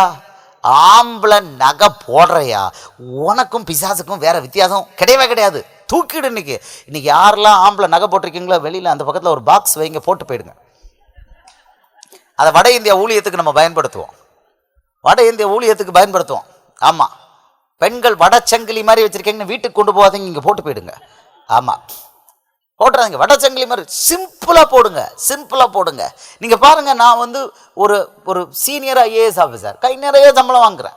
ஒன்றும் மோசமாக இல்லை. கவர்மெண்ட் 6th பே கமிஷனில் போதுமான அளவு சம்பளம் கொடுக்குறேன். அதனால தான் எனக்கு 3-4 வருஷம் இந்த அரசாங்கங்களே எனக்கு இன்க்ரிமெண்ட் கொடுக்கல. நான் ஏன்னு கூட கேட்க மாட்டேங்கிறேன், கண்டுக்கவே இல்லை. ஆண்டவர் சொன்னபடி செஞ்சனால எல்லாத்தையும் கட் பண்ணி வச்சாங்க, நீங்களே வச்சுக்கோங்கன்னு பேசாமல் இருக்கேன். எனக்கு கொடுக்குற சம்பளமே நிறைய வருது, அப்புறம் என்னத்துக்கு? இல்லையா பாருங்கள். ஆனால் பார்த்தீங்கன்னா, நீங்கள் போடுற சட்டையை விட சாதாரணமான சட்டை தான், நீங்கள் போடுற பேண்ட்டை விட சாதாரண பேண்ட்டு தான். என்ன வேண்டி கிடக்கு அவர் என்ன சொல்கிறாரு, இருக்கிற இடம் ஒடுக்கிற உண்ண உணவு கிடைச்சா போதும்னு இருநான்ற சொல்லியிருக்கிறாரு. அப்படித்தான். அப்படின்னா இதெல்லாம் பயங்கர லக்ஸரி இந்த ஷர்ட்லாம். அல்லேலுயா. எத்தனையோ விதங்கள்ல நம்ம தப்பி போயிருக்கோம், மார்க்கம் தப்பி போயிருக்கோம், ஆண்டவர் கொடுத்த வழியை விட்டு தப்பி போயிருக்கோம். ஆனா எல்லாரும் ஒரு நினைப்போடு இருக்கிறோம், எக்கால சத்தம் கேட்காது. அவர் என்ன செய்திருக்கிறாரு, அவருக்கு ஏற்ற பரிசுத்தம் நம்ம மேல இருக்கணும்னு எதிர்பார்க்கிறாரு. அந்த பரிசுத்தம் கொடுக்கறதுக்கு அவர் பக்கத்திலே நின்று உதவி பண்றாரு, பக்கத்திலே நிற்கிறாரு. அதுக்கு ஒரு டெஸ்ட் போடுறாரு. நீங்களும் நானும் இயேசு மேலே உண்மையில் அன்பாக இருக்கிறோமான்னு அவர் ஒரு டெஸ்ட் போடுறாரு. நேரம் ஒன்று தான் என்கிட்ட கேட்காம ஓடுது, முடிச்சிருவோம். அந்த கடைசி டெஸ்ட்டு என்ன? நாளைக்கு மறுநாள் கொஞ்சம் எக்ஸ்ட்ரா டைம் இருக்கிறதுக்கு ரெடியாவாங்க, நல்லாயிருக்கும். இன்ட்ரெஸ்டாக ஆண்டர் செய்தி கொடுக்கும்போது நல்லா கொடுக்குறாரு. பாருங்கள், ஒரு டெஸ்ட் போடுறாரு. நீங்களும் நானும் இயேசு மேலே அன்பாக இருக்கிறோமா அப்படின்னு ஒரு டெஸ்ட் போடுறாரு. என்ன டெஸ்ட் தெரியுமா? சொல்லுங்க பார்க்கலாம். என்ன டெஸ்ட் போடுறாரு? அன்பா இருக்கு. இந்த உலகமே ஒரு டெஸ்ட் கிரவுண்டு நான் சொல்லிட்டேன் ஏற்கனவே. இந்த வேதத்தில் இந்த முழு ஆதியாகமத்திலிருந்து வெளிப்படுத்தல் வரைக்கும் அர்த்தம் என்னன்னா, முழு உலகமும் சிருஷ்டியும் யாருக்காக உருவாக்கப்பட்டது? இயேசுவுக்காக, இயேசு மூலமா. அது என்ன ஆக போகுது? பரலோகம் பூலோகமும் இயேசுவுக்குள்ள ஒப்புரவாக்கப்படுது. இதுதான் எண்டு. இந்த எண்டில் வரப்போகிறது பரிசுத்தமான பிள்ளைகள் மட்டும்தான் எடுத்துக்கொள்ளப்பட போகிறாங்க. பாக்கி அத்தனை பேரும் கைவிடப்பட போகிறாங்க. இந்த பரிசுத்தமாக இருக்க பிள்ளைகளுக்கு அவர் உதவி பண்ணுறதுக்கு பக்கத்தில் நிற்கிறாருங்கிறத நம்ம பார்த்துட்டோம். இந்த பரிசுத்தமாக அந்த பிள்ளைகள் இருக்கிறத எப்படி அவர் கண்டுபிடிக்க போகிறார்? அவர் மேலே அன்பாக இருக்கிறத எப்படி கண்டுபிடிக்க போகிறார்? அவர் மேலே அன்பாக இருந்தால் தான் பரிசுத்தமாக இருக்கும், இல்லைன்னு இருக்க முடியாது. இயேசு மேலே அன்பு இல்லாத ஒருத்தனும் ஒருத்தியும் பரிசுத்தமாக இருக்க மாட்டாங்க. ஏன்னா இயேசு மேலே அன்பு இருந்தால் தான் பரிசுத்தமாக இருப்பாங்க. ஏன்? அவரோட எங்கே போய் இருக்கணும்? பரலோகத்தில் போய் இருக்கணும். பிலிப்பியர் 3:20 நம்முடைய குடியிருப்போ பரலோகத்தில் இருக்கிறது, அங்கே இருந்து கர்த்தராக இருக்கிற இயேசு கிறிஸ்து என்னும் ரட்சகர் வர எதிர்பார்த்து கொண்டிருக்கிறோம். அப்போ என்னுடைய குடியிருப்பு பரலோகத்தில் இருக்கிறதுன்னு ஒரு மனுஷன் நினைக்கணும்னா இயேசு மேலே அன்பு இருந்தால் தான். அப்படி இருக்கிறவங்க மட்டும்தான் பரிசுத்தமாக இருக்க முடியும். வேற யாராலையும் பரிசுத்தமாக இருக்க முடியாது. இருக்கும், வெளியில் பார்க்க அழகாக தெரியும், உள்ளுக்குள்ளே சாக்கடையாக இருக்கும் பரிசுத்தம். அந்த பரிசுத்தம் இருக்காது. அப்படி பரிசுத்தமாக வாழணுங்கிறவங்களுக்கு இயேசு பக்கத்தில் இருந்து துணை பண்ணுறாருன்னு நம்ம எபிரேயர் 7:25 பார்த்தோம். அதுக்கு ஒரு டெஸ்ட் போடுறாரு. அவர் மேலே உண்மையிலே நம்ம அன்பாக இருக்கிறோமா அப்படின்னு ஒரு டெஸ்ட் போடுறாரு. எப்படி டெஸ்ட்டு? கொஞ்சம் கடுமையாக தான் இருக்கும். மார்க்கு 9:49 இதான் கடைசி வசனம். மார்க்கு 9:49 அவர் சொல்கிறார். எப்படி என்ன? மார்க்கு 9:49 இங்கே வேகமாக போகணுமே. அவர் சொல்கிறாரு, உப்பு பலி 9:40 அவர் சொல்கிறாரு, என்ன சொல்கிறாரு? எந்த பலியும் உப்பினால் உப்பிடப்படுவது போல எந்த மனுஷனும் அக்கினினால் உப்பிடப்படுவான். திருப்பி படிப்போமா? எந்த பலியும் உப்பினால் உப்பிடப்படுவது போல எந்த மனுஷனும் கிடையாது, எல்லா மனுஷனும் எல்லா மனுஷியும் எப்படி போடப்படுவாங்களாம்? அக்கினியினால ஒப்பிடப்படுவார்கள். நீங்களும் நானும் என்ன பலி? ஜீவ பலி. ரோமர் 12:1 நீங்களும் நானும் நம்மளை எப்படி அவருக்கு கொடுக்குறோம்? ஜீவ பலியாக இயேசுக்கு ஒப்பிடப்படுறோம். நம்ம தான் பலி. எப்படி ஆபிரகாம் ஈசாக்க பலிபீடத்தில் கொண்டு பிள்ளைய போட்டானோ அதே போல் நீங்களும் நானும் அவர்கிட்ட எப்படியா அவருக்கு ஜீவ பலியாக நம்மளை ஒப்படைக்கிறோம். ரோமர் 12:1 நீங்களும் நானும் ஜீவபலி. நம்மளை அப்படி ஜீவ பலியாக இயேசுவுக்கு ஒப்படைக்கும் போது ஒரு பீரியடில் எப்படி வந்துடுது? பிலிப்பியர் 1:21 சொல்லுது, கிறிஸ்து எனக்கு ஜீவன், சாவு எனக்கு ஆதாயம். அந்த லெவலுக்கு போயிடும். ஜீவ பலியாக நம்மளை ஒப்படைக்கிறோன்னா ஆண்டவர் சொல்கிறார், அப்படியா நீ உன்னை ஜீவ பலியாக ஒப்படைக்கிறியா? ரைட், வா, நீ எனக்கு பலிப்போம். ஆட்டுக்கடா மாதிரி, மாடு பலி மாதிரி நீ எனக்கு பலி. உன்னைய பலிபீடத்தில் கிடத்தணும். கிடத்தும் பொழுது என்ன வைக்கணுமா? உப்பு போடணும். அல்லேலூயா. எல்லாருக்கும் டென்ஷன் ஆகுது, என்னடா இவர் எங்கேயோ ஆரம்பிச்சாரு எங்கேயோ போறாரு. உப்பு போடணுங்கிறாரு. எந்த பலியும் உப்பினால் உப்பிடப்படுவது போல சாதாரண உப்பு கிடையாது. எந்த மனுஷனும் எப்படி உப்பிடப்பட போறானா? அக்கினினால் உப்பிடப்படுவான். அல்லேலூயா. இயேசு மேலே அன்பு இருக்கான்னு பார்க்கறதுக்கு எப்படி போடுறாராம்? அக்கினியில் உப்பு கண்டம் போடுறாரு. நம்மளை நல்ல பச்சை தமிழில் சொன்னால் அக்கினியினால நம்மளை எப்படி போடுறாரு? உப்பு கண்டனம் போடணுங்கிறாரு. இதனால தான் சொல்றாரு, அதை கண்டுபிடிக்கிறவர்கள் சிலர். இதுதான் ரகசியம், பரலோக ரகசியம். அவர் பரலோகத்துக்கு யாரை கூட்டிட்டு போறாரு தெரியுமா? அக்கினியினால உப்பிடப்பட்டவர்கள். இதைத்தான் 1 பேதுரு 1:7 சொல்றாரு. பேதுரு வச்சு சொல்றாரு, என்ன சொல்றாரு? அழிந்து போகிற பொன் அக்கினினால் புடப்படும், ஆனால் அழிந்து போகாதிருக்கிறவங்க விசுவாசம் சோதிக்கப்பட்டு அவர் வரும் நாளில் அது மகிமையாக காணப்படுங்கிறாரு. அக்கினியினால சோதிக்கப்படும் நம்மளுடைய விசுவாசம். அதைத்தான் இங்கே சொல்றாரு, எந்த மனுஷனும் அக்கினியினால் எப்படிமா ஒப்பிடப்படுவான். கை வைத்து அல்லேலூயா சொல்லுவோமா? அல்லேலூயா. சோதனை. தாம் பிள்ளை என்ன அளவுக்கு தாம் மேலே பாசமாக இருக்குது, அன்பாக இருக்குங்கிறத அவர் எப்படி போடுவார்னா அக்கினிக்குள்ளே அனுப்பி டெஸ்ட் பண்ணி பார்ப்பார்.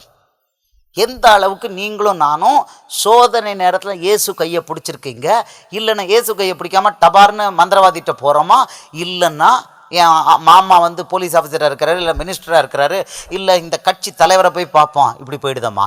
இல்லை என் சொந்தக்காரன், இல்லைன்னா எனக்கிட்ட பணம் இருக்குது, அந்தஸ்து இருக்குது, ஐஏஎஸ் இருக்குது, நான் என் கணக்கில் பார்த்துக்கிறேன், இல்லை இருக்குது இந்த டெலிஃபோன் எடுத்துகிட்டு டக்குன்னு 10 பேர்கிட்ட பேசுகிறேம்மா. ஆண்டவர் எல்லாத்தையும் பார்க்குறாரு, சோதனையாக அனுப்புகிறார். அல்லேலூயா. சாதாரண சோதனை இல்லை. அல்லேலூயா, அல்லேலூயா. நீங்கள் 2 வசனங்களை மட்டும் எழுதிக்கோங்க. நான் கடைசி வசனம் சொன்னேன், ஆனால் அது அந்த வசனத்துக்கு இணையாக நிறைய அதை கட்டி பிடிச்சிட்டு நிறைய வசனங்கள் இருக்குது. அந்த வசனங்கள் தெரியலைன்னா உங்களுக்கு புரியாது. அவர் எதுக்கு ஒப்பிடணும்னு சொல்லியிருக்காரு தெரியுமா? படிங்க, 2 வசனங்கள் இருக்குது, பார்த்துருவோம். அவர் சொல்கிற லேவியராகமம் 2:13 சொல்கிறாரு, போஜன பலியை நீ என்கிட்ட, லேவியராகமம் 2:13, போஜன பலியை என்கிட்ட கொண்டு வரதுக்கு முன்னால், பலிபீடத்தை கொண்டு வரதுக்கு முன்னால் நல்லா உப்பு போடு அப்படிங்கிறார். போஜன பலி ஃபஸ்ட், எல்லா போஜன பலியும் உப்பு போடப்படணும். எந்த பலியும் உப்பிடப்படுவதுங்கிறார்ல, ஃபஸ்ட்டு போஜன பலி. இன்னொன்று என்ன பலி? காளை, ஆடு, மாடு. இதை பற்றி சொல்கிறாரு எசேக்கியேல் 43:24. எசேக்கியேல் 43:24 காளை, ஆடு, மாடு போன்ற பலியை கொண்டு வரும் பொழுதும் அதை உப்பு போட்டு கொண்டு வாங்கிறார். உப்பினால் சாரமேட்டுங்கிறார். அல்லேலூயா, அல்லேலூயா. அதனால தான் சொல்கிறாரு, எந்த பலியும் உப்பினால் உப்பிடப்படுவது போல, சாரமேற்றப்படுவது போல நீங்களும் நானும் என்னவா? அக்கினினால் உப்பிடப்படணும். இங்கிலீஷில் அழகாக சொல்கிறாரு, சீசனிங் பண்ணணுமா. சீசனிங், மரத்தை சீசன் பண்ணுவாங்க, சீசனிங் பண்ணணும். இப்போ இது பண்ணுறது தான் சோதனை. இயேசுவை யார் நேசிக்கிறோங்கிறத இந்த டெஸ்ட் அனுப்பி தான் பார்க்குறாரு. எகிப்தியர்களுக்கு சொல்லி சொல்லி டெஸ்ட் பண்ணார், சொல்லாமல் தான் பண்ணார். இங்கே தான் சொல்லியிருக்கிறாரு. சோதனை கொடுத்தாரு, அவர்களை ஒவ்வொரு இடத்துலையும் சோதித்து பார்த்தாரு. எல்லா சோதனையிலையும் யார் தோத்தா? இஸ்ரவேலர் தோற்று போனாங்க. எல்லா சோதனையிலையும் தோற்று போய் கைவிடப்பட்டார்கள். கடைசியில் 2 பேர் தான் கானானுக்குள்ளே நுழைஞ்சான். துவங்கினது எத்தனையோ லட்சம் பேர், 6 லட்சம் பேர். போய் வெளியில் போய் எக்ஸிட் ஆனது 2 பேர், காலேபும் யோசுவா தான் வந்தாங்க. சகோதரனே சகோதரியே, டெஸ்ட் இல்லாமல் கிடையாது. பிதாவாகிய தேவன் தன் குமாரன் தன்னை ஒப்பு கொடுக்க வரும் பொழுதும் அவரையும் அக்கினினால் உப்பு போட்டார். சிலுவையில் அக்கினினால் உப்பு போட்டார். அல்லேலூயா, அல்லேலூயா. குமாரன் அதை அனுபவித்தார். அக்கினினால் தன்னை பலியாக அவர் ஒப்பு கொடுக்கும் பொழுது தன்னை ஒப்பு கொடுத்தார், முழுசாக ஒப்பு கொடுத்தார் பிதாவிடம். வாரினால் அடித்தாங்க, கோலால் கன்னத்தில் தலையில் அடித்தாங்க, ஆணி அடித்தாங்க, அவமானப்படுத்தினாங்க. எல்லாரும் அவ்வளோத்தையும் சகிச்சார், அவ்வளோத்தையும் சகிச்சார். தன்னை அல்டிமேட்டாக ஒப்பு கொடுத்தார். அக்கினினால் உப்பு போட பலியாக ஒப்பு கொடுத்தார் இயேசு. அவர் எதிர்பார்க்குறாரு அந்த அளவுக்குள்ள உங்களுக்கும் எனக்கும் அது உண்டுன்னு சொல்லியிருக்கிறார். லூக்கா 14:27, லூக்கா 14:27 சொல்கிறாரு, தன் சிலுவை எடுத்துக்கொண்டு என்னை பின் செல்லாதவன் எனக்கு சீஷன் அல்லன்ட்டார். தனக்கு ஒவ்வொருத்தருக்கும் ஒரு சிலுவையை கொடுத்துருக்காரு. உங்களுக்கும் எனக்கும் ஒவ்வொருத்தருக்கும் ப்ரீ கான்ஃபிகர்ட் ஒரு சிலுவையை கொடுத்துருக்கிறாரு. அந்த சிலுவையை தூக்கிட்டு போகணும் எதிர்பார்க்குறாரு ஆண்டவர். அல்லேலூயா, அல்லேலூயா. எனக்கு எல்லாம் வாழ்க்கை துவக்க முழுக்க முடிவு வரைக்கும் இது வரைக்கும் நான் ரொம்ப சந்தோஷமாக இருக்கிறேன். ஆண்டவர் எல்லா விதத்துலையும் என்னை ஆசீர்வதிக்காருன்னு யாராவது சொன்னாங்கன்னா அவங்க போகிற வாசல் என்ன வாசல் தெரியுமா? விசாலமான பாதை. இன்னொருத்தர் சொல்கிறாரு, நாங்கள் கல்யாணம் முடித்த நாள்லேருந்து முதல்ல ஒரு ஆண்டவருக்காக வேலை பார்க்கணுன்னா 3-4 வருஷம் கடுமையான போராட்டம். 2 பேரும் முடிவே பண்ணிட்டோம், 2 பேரும் விவாகரத்து வாங்குறதுக்கு முடிவு பண்ணிட்டோம். அவ்வளோ தூரத்துக்கு சோதனை வந்துன்னு சொன்னாங்கன்னா இவங்களை என்ன போட்டிருக்காரு? ஆண்டவர் கரெக்டாக உப்பு கண்டம் போட்டிருக்காருன்னு அர்த்தம். அல்லேலூயா. உப்பு கண்டம் கரெக்டாக போட்டிருக்காரு. முதல்ல வீட்டுக்குள்ளே புருஷனை மனைவிக்கு எதிராக, மனைவியை புருஷனுக்கு எதிராக எழுப்பி விடுவார். லூக்கா 12:51 அவர் சொல்றாரு. லூக்கா 12:51 சொல்றாரு, நான் பூமியிலே சமாதானத்தை உண்டு பண்ண வந்தேன் என்று நினைக்கிறீர்களோ, சமாதானத்தை அல்ல பிரிவினையே உண்டாக்க வந்தேன்னு சொல்றாரு. என்னது? பிசாசு கட்சிக்கும் அவர் கட்சிக்கும் பிரிவினையை உண்டாக்க வந்திருக்கேன்னாரு. அதே போல வீட்டுக்குள்ள ஃபைட்டு வார உண்டாக்குவார், அனுமதிப்பார். அப்போ தானே இயேசு மேலே அன்பு இருக்குதா அந்த சகோதரிக்கு, இந்த சகோதரனுக்கு அன்பு இருக்கான்னு தெரியும். உடனே போய் கோர்ட்டுக்கு போயிட்டு போலீஸ் ஸ்டேஷனுக்கு போய் நின்றுச்சுன்னா இது அவுட்டுன்னு அர்த்தம். இது ஒப்பேறாத கொஸ்டி, பிசாசே இது எனக்கு வேண்டாம் நீ வச்சுக்கோன்னு விட்டுருவார், கைவிட்டுருவார். நீ வச்சுக்கோ பிசாசே. கொஞ்சம் சொல்லி பார்ப்பார், பிள்ளை இது போலீஸ் ஸ்டேஷன் போகிற விவகாரம் இல்லை, நீ இங்கே நில்லு நான் பார்த்துக்கிறேன் பாரு. அவர் என்ன சொல்கிறாரு? பக்கத்திலே நிற்கிறேங்கிறாரு. 10:13 1 கொரிந்தியர் 10:13 அவர் என்ன சொல்கிறாரு? நம்மளுடைய திராணிக்கு மேலே சோதிப்பதற்கு இடம் கொடுக்கறது இல்லாமல் கொடுக்கறது இல்லைங்கிறாரு, தப்பிக்கிறதுக்கு மார்க்கத்தை கொடுக்குறேங்கிறாரு. அதுக்கு முன்னால் ஒரு வார்த்தை சொல்கிறாரு, தேவன் உண்மையுள்ளவராயிருக்கிறார். அல்லேலூயா. தேவன் உண்மையுள்ளவராயிருக்கிறார். மத்தேயு 28 கடைசி வசனத்தை பாருங்க. இதோ உலகத்தின் முடிவு பரியந்தம் நான் உங்களோடு இருக்கிறேன். கண்டிஷன் பக்கத்தில் இருக்கிறேன்ட்டாரு. அவர் இருக்கும்போது சொல்லுவார், பிள்ளை அது வேண்டாம், போலீஸ் ஸ்டேஷன் போகாத, உன் புருஷன் தானே அடிச்சிருக்கான், நான் தான் அடிக்க அலோவ் பண்ணேன், நீ என்ன பண்ணுற அப்படின்னு பார்க்கறதுக்கு. அல்லேலூயா. உன் மனைவி தானே அடிச்சிருக்கா, மந்திரவாதிட்டு போயிருக்கா, டோன்ட் வரி போலீஸ் ஸ்டேஷனில் போய் complaint கொடுத்துருக்காளா, don't worry, I am there, நான் உனக்கு இருக்கேன், இந்த பக்கத்தில் நிற்கிறேன் பாரு, உருவிய பட்டயத்தோடு நிற்கிறேன், உன் மனைவியால் ஒன்றும் பண்ண முடியாது. சொல்லுவார், நான் தானே உன் மனைவியை எழுப்பி விட்டுருக்கேன் உனக்கு எதிர, நீ உன் மனைவியை நேசிக்கிறியா என்னையை நேசிக்கிறியா பார்க்குற டெஸ்ட்டு தானே பார்க்குறேன், அது வரைக்கும் நீ முத்தி உன் மனைவி அழகாக இருக்கணும் முத்திக்கிட்டு இருந்தியா, அதனால எழுப்பி விட்டேன். அல்லேலூயா. இயேசுவுக்கு கொடுக்குற இடத்த மனைவி கொடுத்தியா, ரைட் பாரு, உன் மனைவி தான் கொத்துவா. ஆமாம், இயேசுவுக்கு கொடுக்குற இடத்த புருஷனுக்கு கொடுத்தியா, புருஷன் தான் கொத்துவான். இது வரைக்கும் சிகரெட் குடிக்கல, குடிச்சிட்டு வருவான். அல்லேலூயா. சாரி, நல்லா இருந்தாலும் சரி உண்டு, நாங்கள் 2 பேரும் பரிசுத்தமாக நல்லா இருக்கோம், எங்கள்கிட்ட எந்த தப்பு இல்லை, அப்பமும் ஆண்டவர் பிசாசுக்கு இடம் கொடுப்பாரு, 2 பேரையும் அடிக்க விடும்பார், போட விடும்பார். ஏன்னா வெளியால் அடிக்க விட்டா பிரச்சனை, வீட்டுக்கு உள்ளே தான் முதல்ல குஸ்தி போட்டு பழகணும், வெற்றி பெறணும். அதில் வெற்றி பெற்றால் தான் வெளியில் ஆண்டவர் பாதரட்சியை போட்டு ஊழியம் அலோவ் பண்ணுவார். அல்லேலூயா, அல்லேலூயா. விடுவார். முதல்ல அக்கினினால் வீட்டுக்குள்ளே உப்புக்கண்டம் போடுவார், புருஷனை உப்புக்கண்டம் போடுவார், மனைவியும் உப்புக்கண்டம் போடுவார். டக்குன்னு போய் விவாகரத்துக்கு போனால் இது 2ம் முடிஞ்சு போச்சு, களிசடன்னு போட்டு குப்பையில் தள்ளி விட்டுருவார். அவ்வளோதான், ஒன்றுமே பண்ண முடியாது. அப்படிப்பட்டதை டெஸ்ட் பண்ணுறதுக்கு தானே இந்த மொத்தம் ப்ராசஸ். இவ்வளவு இடி விழுந்தாலும் என் தேவன் நல்லவர், நான் விட்டவே மாட்டேன், அவர் விட்ட மாட்டேன். எந்த பிள்ளை நிற்குதோ அந்த பிள்ளை தான் எதில் போகுது, இடுக்கமான வாசல் வழியா போகுது.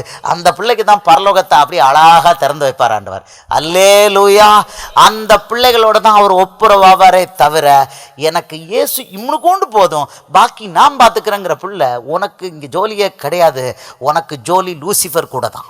அல்லேலூயா. அவனு கூட தான் கம்பெனி. இப்போ புரிஞ்சுக்கிட்டீங்களா ரகசியத்தை? இந்த உலகம் இயேசுவுக்காக சிருஷ்டிக்கப்பட்டது, இயேசுவால் சிருஷ்டிக்கப்பட்டது. கடைசியில் இயேசுவோடு ஒப்புரவாக்கப்படுவது.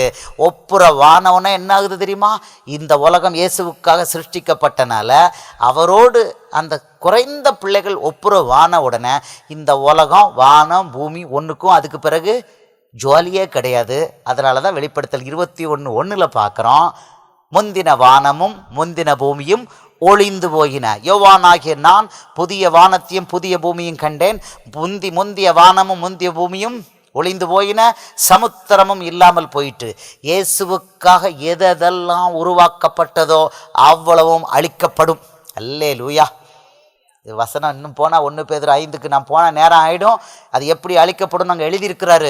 இயேசுவுக்காக இது அவ்வளவு சிருஷ்டிக்கப்பட்டனால அவர் பிள்ளைகள் இதிலிருந்து கடைந்து எடுக்கிறார், சோதிச்சு அழகாக பத்திரமாத்து தங்கத்தை எடுக்கிறாரு. எடுத்து மேலே கொண்டு போன பிறகு அதுக்கு பிறகு 1000 வருஷ அரசாட்சியெல்லாம் முடித்த பிறகு பழைய வானம் பழைய பூமி எல்லாமே சமுத்திரமும் எல்லாமே அவருக்காக உருவாக்கப்பட்டனால அந்த வேலை முடிஞ்ச ஜோலி முடிஞ்ச உடனே தூக்கி குப்பையிலே போடப்படும், காணாமல் போடப்படுது. புரியுதா? இப்போ ரகசியம் புரியுதா? இவ்வளோ இன்னும் இருக்குது, நிறைய இருக்குது. இது ஒரு சினாப்சிஸ் பார்த்துட்டீங்க, இதில் இருக்குதுங்க. இது வெளியில் நான் எங்கேயாவது போய் பேசினேன்னா, வேதத்தை விட்டு வெளியே பேசினா டவுரி வாங்கக்கூடாதுன்னு சொன்னேன். அது வேதத்துலேருந்து தான் 5 எபேசியர்லேருந்து தான் அதையும் சொன்னேன். பொருளாசைக்காரன் பரலோக ராஜ்யத்துக்குள்ளே பிரவேசிக்க முடியாது. தங்கத்தை போத்திக்கிட்டு இருந்தான் அவன் லூசிஃபருக்கு சொந்தக்காரன் அப்படின்னு சொல்லி எங்கேருந்து சொன்னேன்? எசேக்கியேல் 28:13 வெளியில். அதுலேயும் நான் போகலை. ஸ்விஸ் பேங்க்கு இதில் கிடையாது, ஸ்டேட் பேங்க்கு லாக்கர் இதில் கிடையாது. அது கொஞ்சம் எக்ஸ்ட்ரா ஒரு இதுக்காக எங்கே கொண்டு பணம் வைப்பீங்க, இங்கே தான் வச்சுருக்கீங்க. அதனால் அந்த தைரியத்தில் நான் சொன்னேன்னு தவிர வேதத்தை விட்டு நான் எங்கேயும் வெளியில் போகலை. இவ்வளவோ எழுதப்பட்டுள்ளது இயேசுவுக்காக. சகோதரனே சகோதரியை, உன்னை என்னையும் அவர் படைத்தார். அவர் கூட போய் இருக்கிறதுக்கு அந்த லட்சணங்கள் நம்மகிட்ட இருக்கா? இப்படி தான் அவருக்காக உயிரை கொடுக்கறதுக்கு நீ நானும் ரெடியா? அல்லேலூயா. குறிப்பாக ஆண்கள் பெண்களுக்கு பரிசுத்த சந்ததியை உருவாக்கணும். இயேசுவுக்கு உங்களுக்கு இல்லை, இயேசுவுக்கு பரிசுத்த சந்ததியை பெண்கள் உருவாக்கணும். முக்கியமான வேலை அது. அதை கரெக்டாக பண்ணிட்டு அவர் கொடுத்துருக்கிற கிருபையின் அளவின்படி ஆண்டவருக்கு அவங்க வேலை பண்ணிட்டாங்கன்னா போதும். ஆனால் ஆண்கள் அப்படி இல்லை, ஓடணும். ஓடணும். அவர் என்ன அளவுக்கு சொல்லியிருக்கிறாரோ மத்தேயு 7:21-22 அடித்து கொடுத்துருக்கிறாரு. யார் பிதாவின் சித்தத்தின்படி செய்கிறார்களோ அவர்கள் தான் பரலோக ராஜ்யத்துக்குள் பிரவேசிப்பார்களே அல்லாமல் என்னை நோக்கி கர்த்தாவே கர்த்தாவே என்று கூப்பிடுகிறவன் பிரவேசிக்க மாட்டான்னு சொல்லிட்டார். சகோதரர்கள் இருக்கணும், ஓடணும். நான் உங்களுக்கு நாளைக்கு 4 மறுநாள் கொஞ்சம் பேசலாம், நேரம் என்னை பேச விட்டிங்கன்னா நான் இன்னும் 12-1 மணி ஆகிடும். வேண்டாம், போதும், இப்போதைக்கு இது போதும். நாளைக்கு 4 மறுநாள் நம்ம இன்னும் கொஞ்சம் தியானிப்போம்.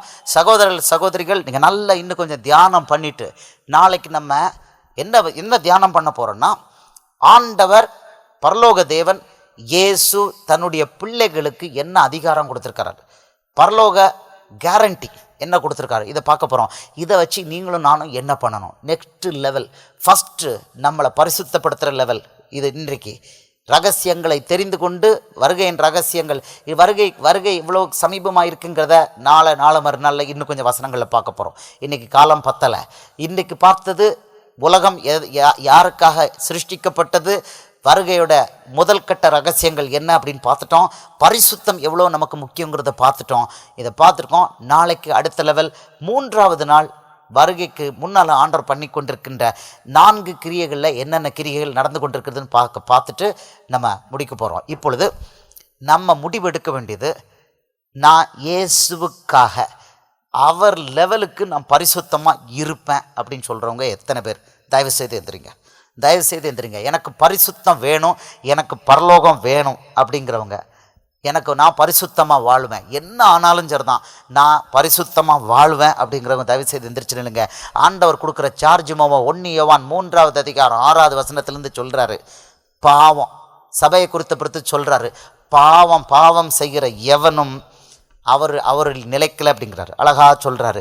இன்றைக்கி பரிசுத்தம் இல்லாமல் இருக்கிறதுக்கு காரணம் பாவம்.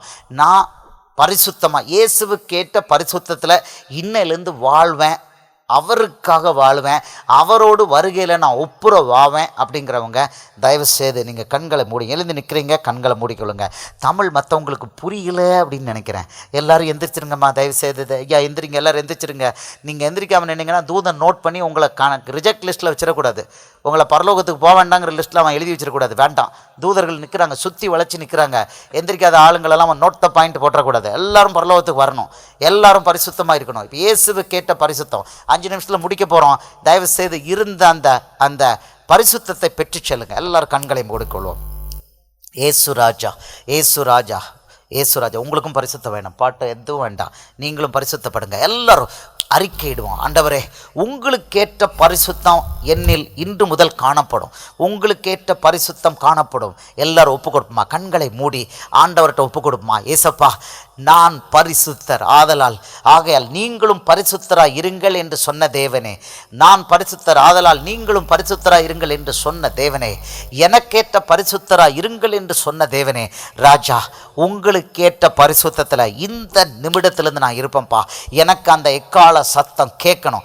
ஏசு ராஜா, எனக்கு அந்த எக்கால சத்தம் கேட்கணும், எனக்கு அந்த எக்கால சத்தம் கேட்கணும்ப்பா, எனக்கு அந்த எக்கால சத்தம் கேட்கணும். உங்களுக்கு ஏற்ற பரிசுத்தத்தில் நான் இருப்பேன். இப்பொழுது ஒப்பு கொடுக்குறேன் ராஜா, நீங்கள் உண்மையுள்ளவராயிருக்கிறீர், நான் இன்னையிலிருந்து உமக்காக உண்மையுள்ளவளாக இருப்பேன்ப்பா. நீங்கள் தான் எனக்கு முதல்ல வேணும். ஏசு ராஜா, நீங்கள் தான் எனக்கு முதல்ல வேணும். உங்களை உயிருக்கு உயிராக நான் நேசிப்பேன் ராஜா, உங்களை உயிருக்கு உயிராக நான் நேசிப்பேன். ஆண்டவரே, நான் செய்த பாவங்கள் மீறுதல்கள் எல்லாத்தையும் மன்னிங்கப்பா, நான் செய்த பாவங்கள் மீறுதல்கள் எல்லாத்தையும் மன்னிங்க. இவ்வளவு நாளும் நான் மறக்கட்ட போல ஆண்டவரே எந்த உணர்வும் இல்லாமல், உங்களை குறித்த அன்பு எதுவும் இல்லாமல், பொறுப்பு எதுவும் இல்லாமல் நான் வாழ்ந்து கொண்டிருந்தால் இப்போ நான் மன்னிப்பு கேட்குறேன். உலகத்தோடு ஒத்துப்போகணுங்கிறதுக்காக, என் ஜாதி ஜனங்களோடு ஒத்துப்போகணுங்கிறதுக்காக நான் ஆண்டவரே விட்டு கொடுத்துருந்தேன், பரிசுத்தத்தை விட்டு கொடுத்துருந்தேன், நான் உங்களை விட்டு கொடுத்துருந்தேன்னா இப்போ நான் மன்னிப்பு கேட்குறேன்ப்பா, மன்னிப்பு கேட்குறேன். மன்னிப்பு கேட்போமா சகோதரியே, மன்னிப்பு கேட்போமா. தெய்வம், உங்களுடைய தெய்வம் இங்கே வெயிட் பண்ணிக்கிட்டு இருக்கிறாரு, உங்களை மன்னிக்கிறதுக்கு ரெடியாக இருக்கிறாரு.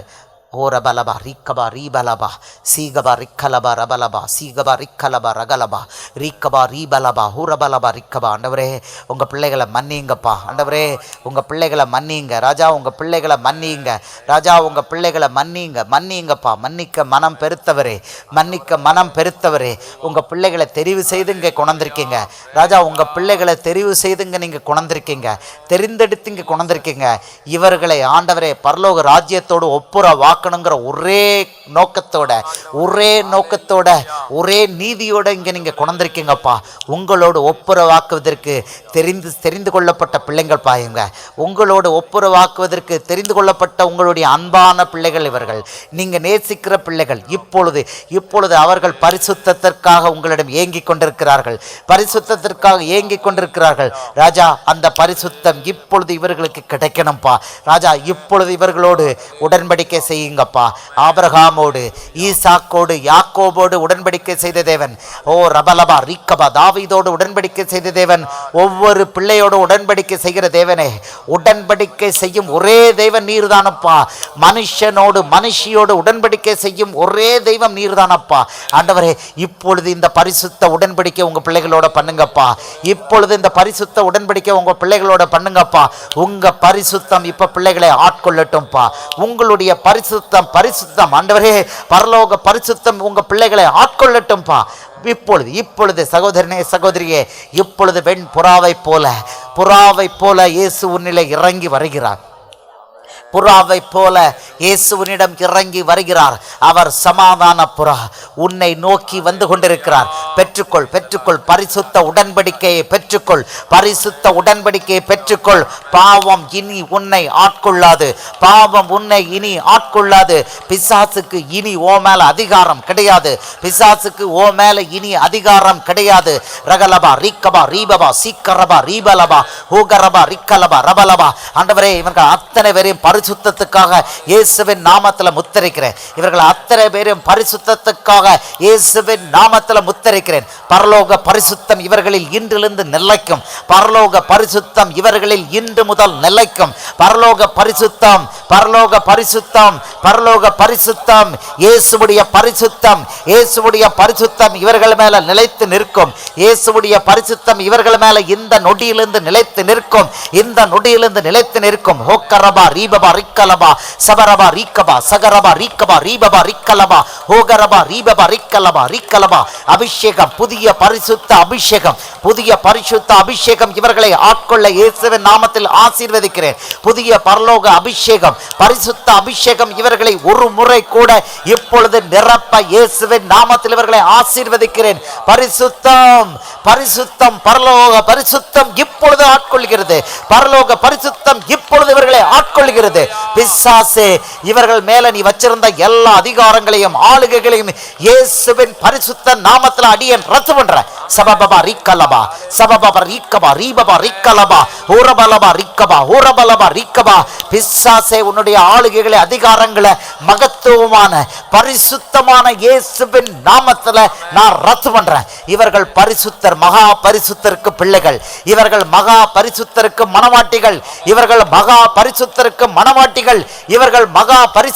மனவாட்டிகள். ஓ பரபா ரீக்கபா ரீபலபா. ஆட்டுக்குட்டியானவருடைய மனவாட்டி இங்கே. ஆட்டுக்குட்டியானவருடைய மனவாட்டி இவர்களுக்கு எக்கால சத்தம் கேட்கும். இயேசுவுடைய பரிசுத்தம் இவர்களுக்கு உண்டு. ஓ ரபலபா இவர்களுக்கு கேட்கும். இவர்களுக்கு எக்கால சத்தம் காதுகளில் தொனிக்கும். இவர்கள் சரீரம் மறுரூபமாக்கப்படும். ஓ பரபா ரீக்கலபா ரீபலபா. முத்தரிக்கிறேன் இயேசுவின் நாமத்தில் இவர்களை முத்தரிக்கிறேன். இயேசுவின் நாமம், இயேசுவின் மகத்துவ நாமத்திலே இவர்களை நான் முத்தரிக்கிறேன். ரபலபா ரீக்கபா ரீபபா ரிக்கலபா சீபபா ரபலபா ரிக்கபா. மகா பரிசுத்தமுள்ள தேவனே, வானத்தையும் பூமியும் படைத்த ராஜாவே, சிருஷ்டி கர்த்தரே, ஆண்டவரே, எங்கள் அத்தனை பேரையும் படைத்த ராஜாவே, இயேசு ராஜா, உங்களுக்காக எங்களை படைத்தீங்கப்பா, பரிசுத்தத்துக்காக எங்களை படைத்தீங்க, உங்களை நேசிப்பதற்காக எங்களை படைத்தீங்கப்பா. உங்களை நேசிப்பது பரிசுத்த பாதையின் வழியாகத்தான், பரிசுத்த வாழ்க்கையின் வழியாகத்தான் நேசிக்க முடியும்பா. இன்றிலிருந்து அந்த பரிசுத்தம் எங்களிடையே உள்ளது, இன்றிலிருந்து அந்த பரிசுத்தம் எங்களிடையே உள்ளது. இயேசுவே உங்களுக்கு நன்றி சொல்லுவோமா? எல்லாரும் கைகளை உயர்த்தி இயேசுவுக்கு நன்றி சொல்லுவோமா? நன்றி சொல்லுவோமா? நன்றி இயேசுவே, இந்த பரிசுத்தத்துக்கு நன்றி, நீங்கள் கொடுத்துள்ள புதிய பரிசுத்தத்துக்கு நன்றி, இந்த புதிய பரிசுத்த அபிஷேகத்துக்கு நன்றி ராஜா. ஓ கரபா ரீபலபா ரீபபா ரிக்கலபா. Thank you Lord, thank you Lord. அத்தனை பேரையும் புதிதாக அபிஷேகித்த கிருபைக்காக ஸ்தோத்திரம். உங்க புதிய பரிசுத்த கிருபைக்காக ஸ்தோத்திரம். உங்க புதிய பரிசுத்த கிருபைக்காக ஸ்தோத்திரம்பா. ஓரபலபா ஓரகலபா. எல்லாரையும் முத்திரைக்கிறேன்ப்பா. இவர்கள் எல்லாரையும் ஆண்டவரே இன்றிலிருந்து அக்கினியாக மாத்துங்கப்பா. இவர்கள் போகிற இடங்களில் பரிசுத்தம் உதிக்கும், இவர்கள் போகிற இடங்களில் இருள் விலகும், இவர்கள் போகிற இடங்களில் இருள் ஒளியும், இவர்கள் போகிற இடங்களில் பிசாசு கட்டப்படும், இவர்கள் போகிற இடங்களில் பிசாசின் ராஜ்யம் தலைகீழாக நொறுக்கப்படும், பரலோக ராஜ்யம் கட்டப்படும், பரிசுத்தத்தினால் பரலோக ராஜ்யம் கட்டப்படும், இவர்களுடைய பரிசுத்தத்தினால் பரலோக ராஜ்யம் கட்டப்படும். அப்படியே இவர்களை இயேசுவின் நாமத்தில் ஆசீர்வதிக்கிறேன். இவர்கள் அத்தனை பேரையும் இயேசுவின் நாமத்தில் முத்திரை போட்டு ஆசீர்வதிக்கிறேன். பரலோக ராஜ்யத்தை இவர்கள் வல்லமையாக இன்று முதல் கட்டுவார்கள் என்று இயேசுவின் நாமத்தில் ஆசீர்வதிக்கிறேன். உங்க நாமம் மட்டுமே மகிமைப்படட்டும். இயேசுவின் மூலம் ஜெபம் கேளும் நல்ல பிதாவே, ஆமென்.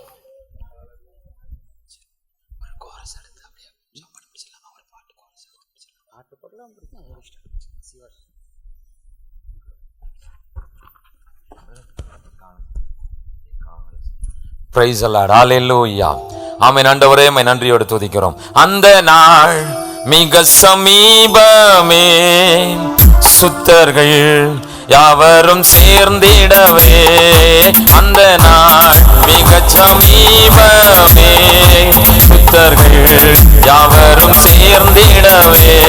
தேவய காலம் வானில் முழங்க, தேவாதி தேவனை சந்திப்போமே. கால சத்தம் வானில் தொனித்திடவே, என் இயேசு மகாராஜனே வந்திடுவார். கால சத்தம் வானில் தொனித்திடவே, என் இயேசு மகாராஜனே வந்திடுவார். வானமும் பூமியும் மாறிடினும் வல்லவர் வாக்குத்தம் மாறிடாதே. வானமும் பூமியும் மாறிடினும் வல்லவர் வாக்குத்தம் மாறிடாதே. தேவதூத பாடல் நொனிக்க, தேவன் அவரை தரிசிப்போமே. கால சத்தம் வானில் தொனித்திடவே, என் இயேசு மகாராஜனே வந்திடுவார்.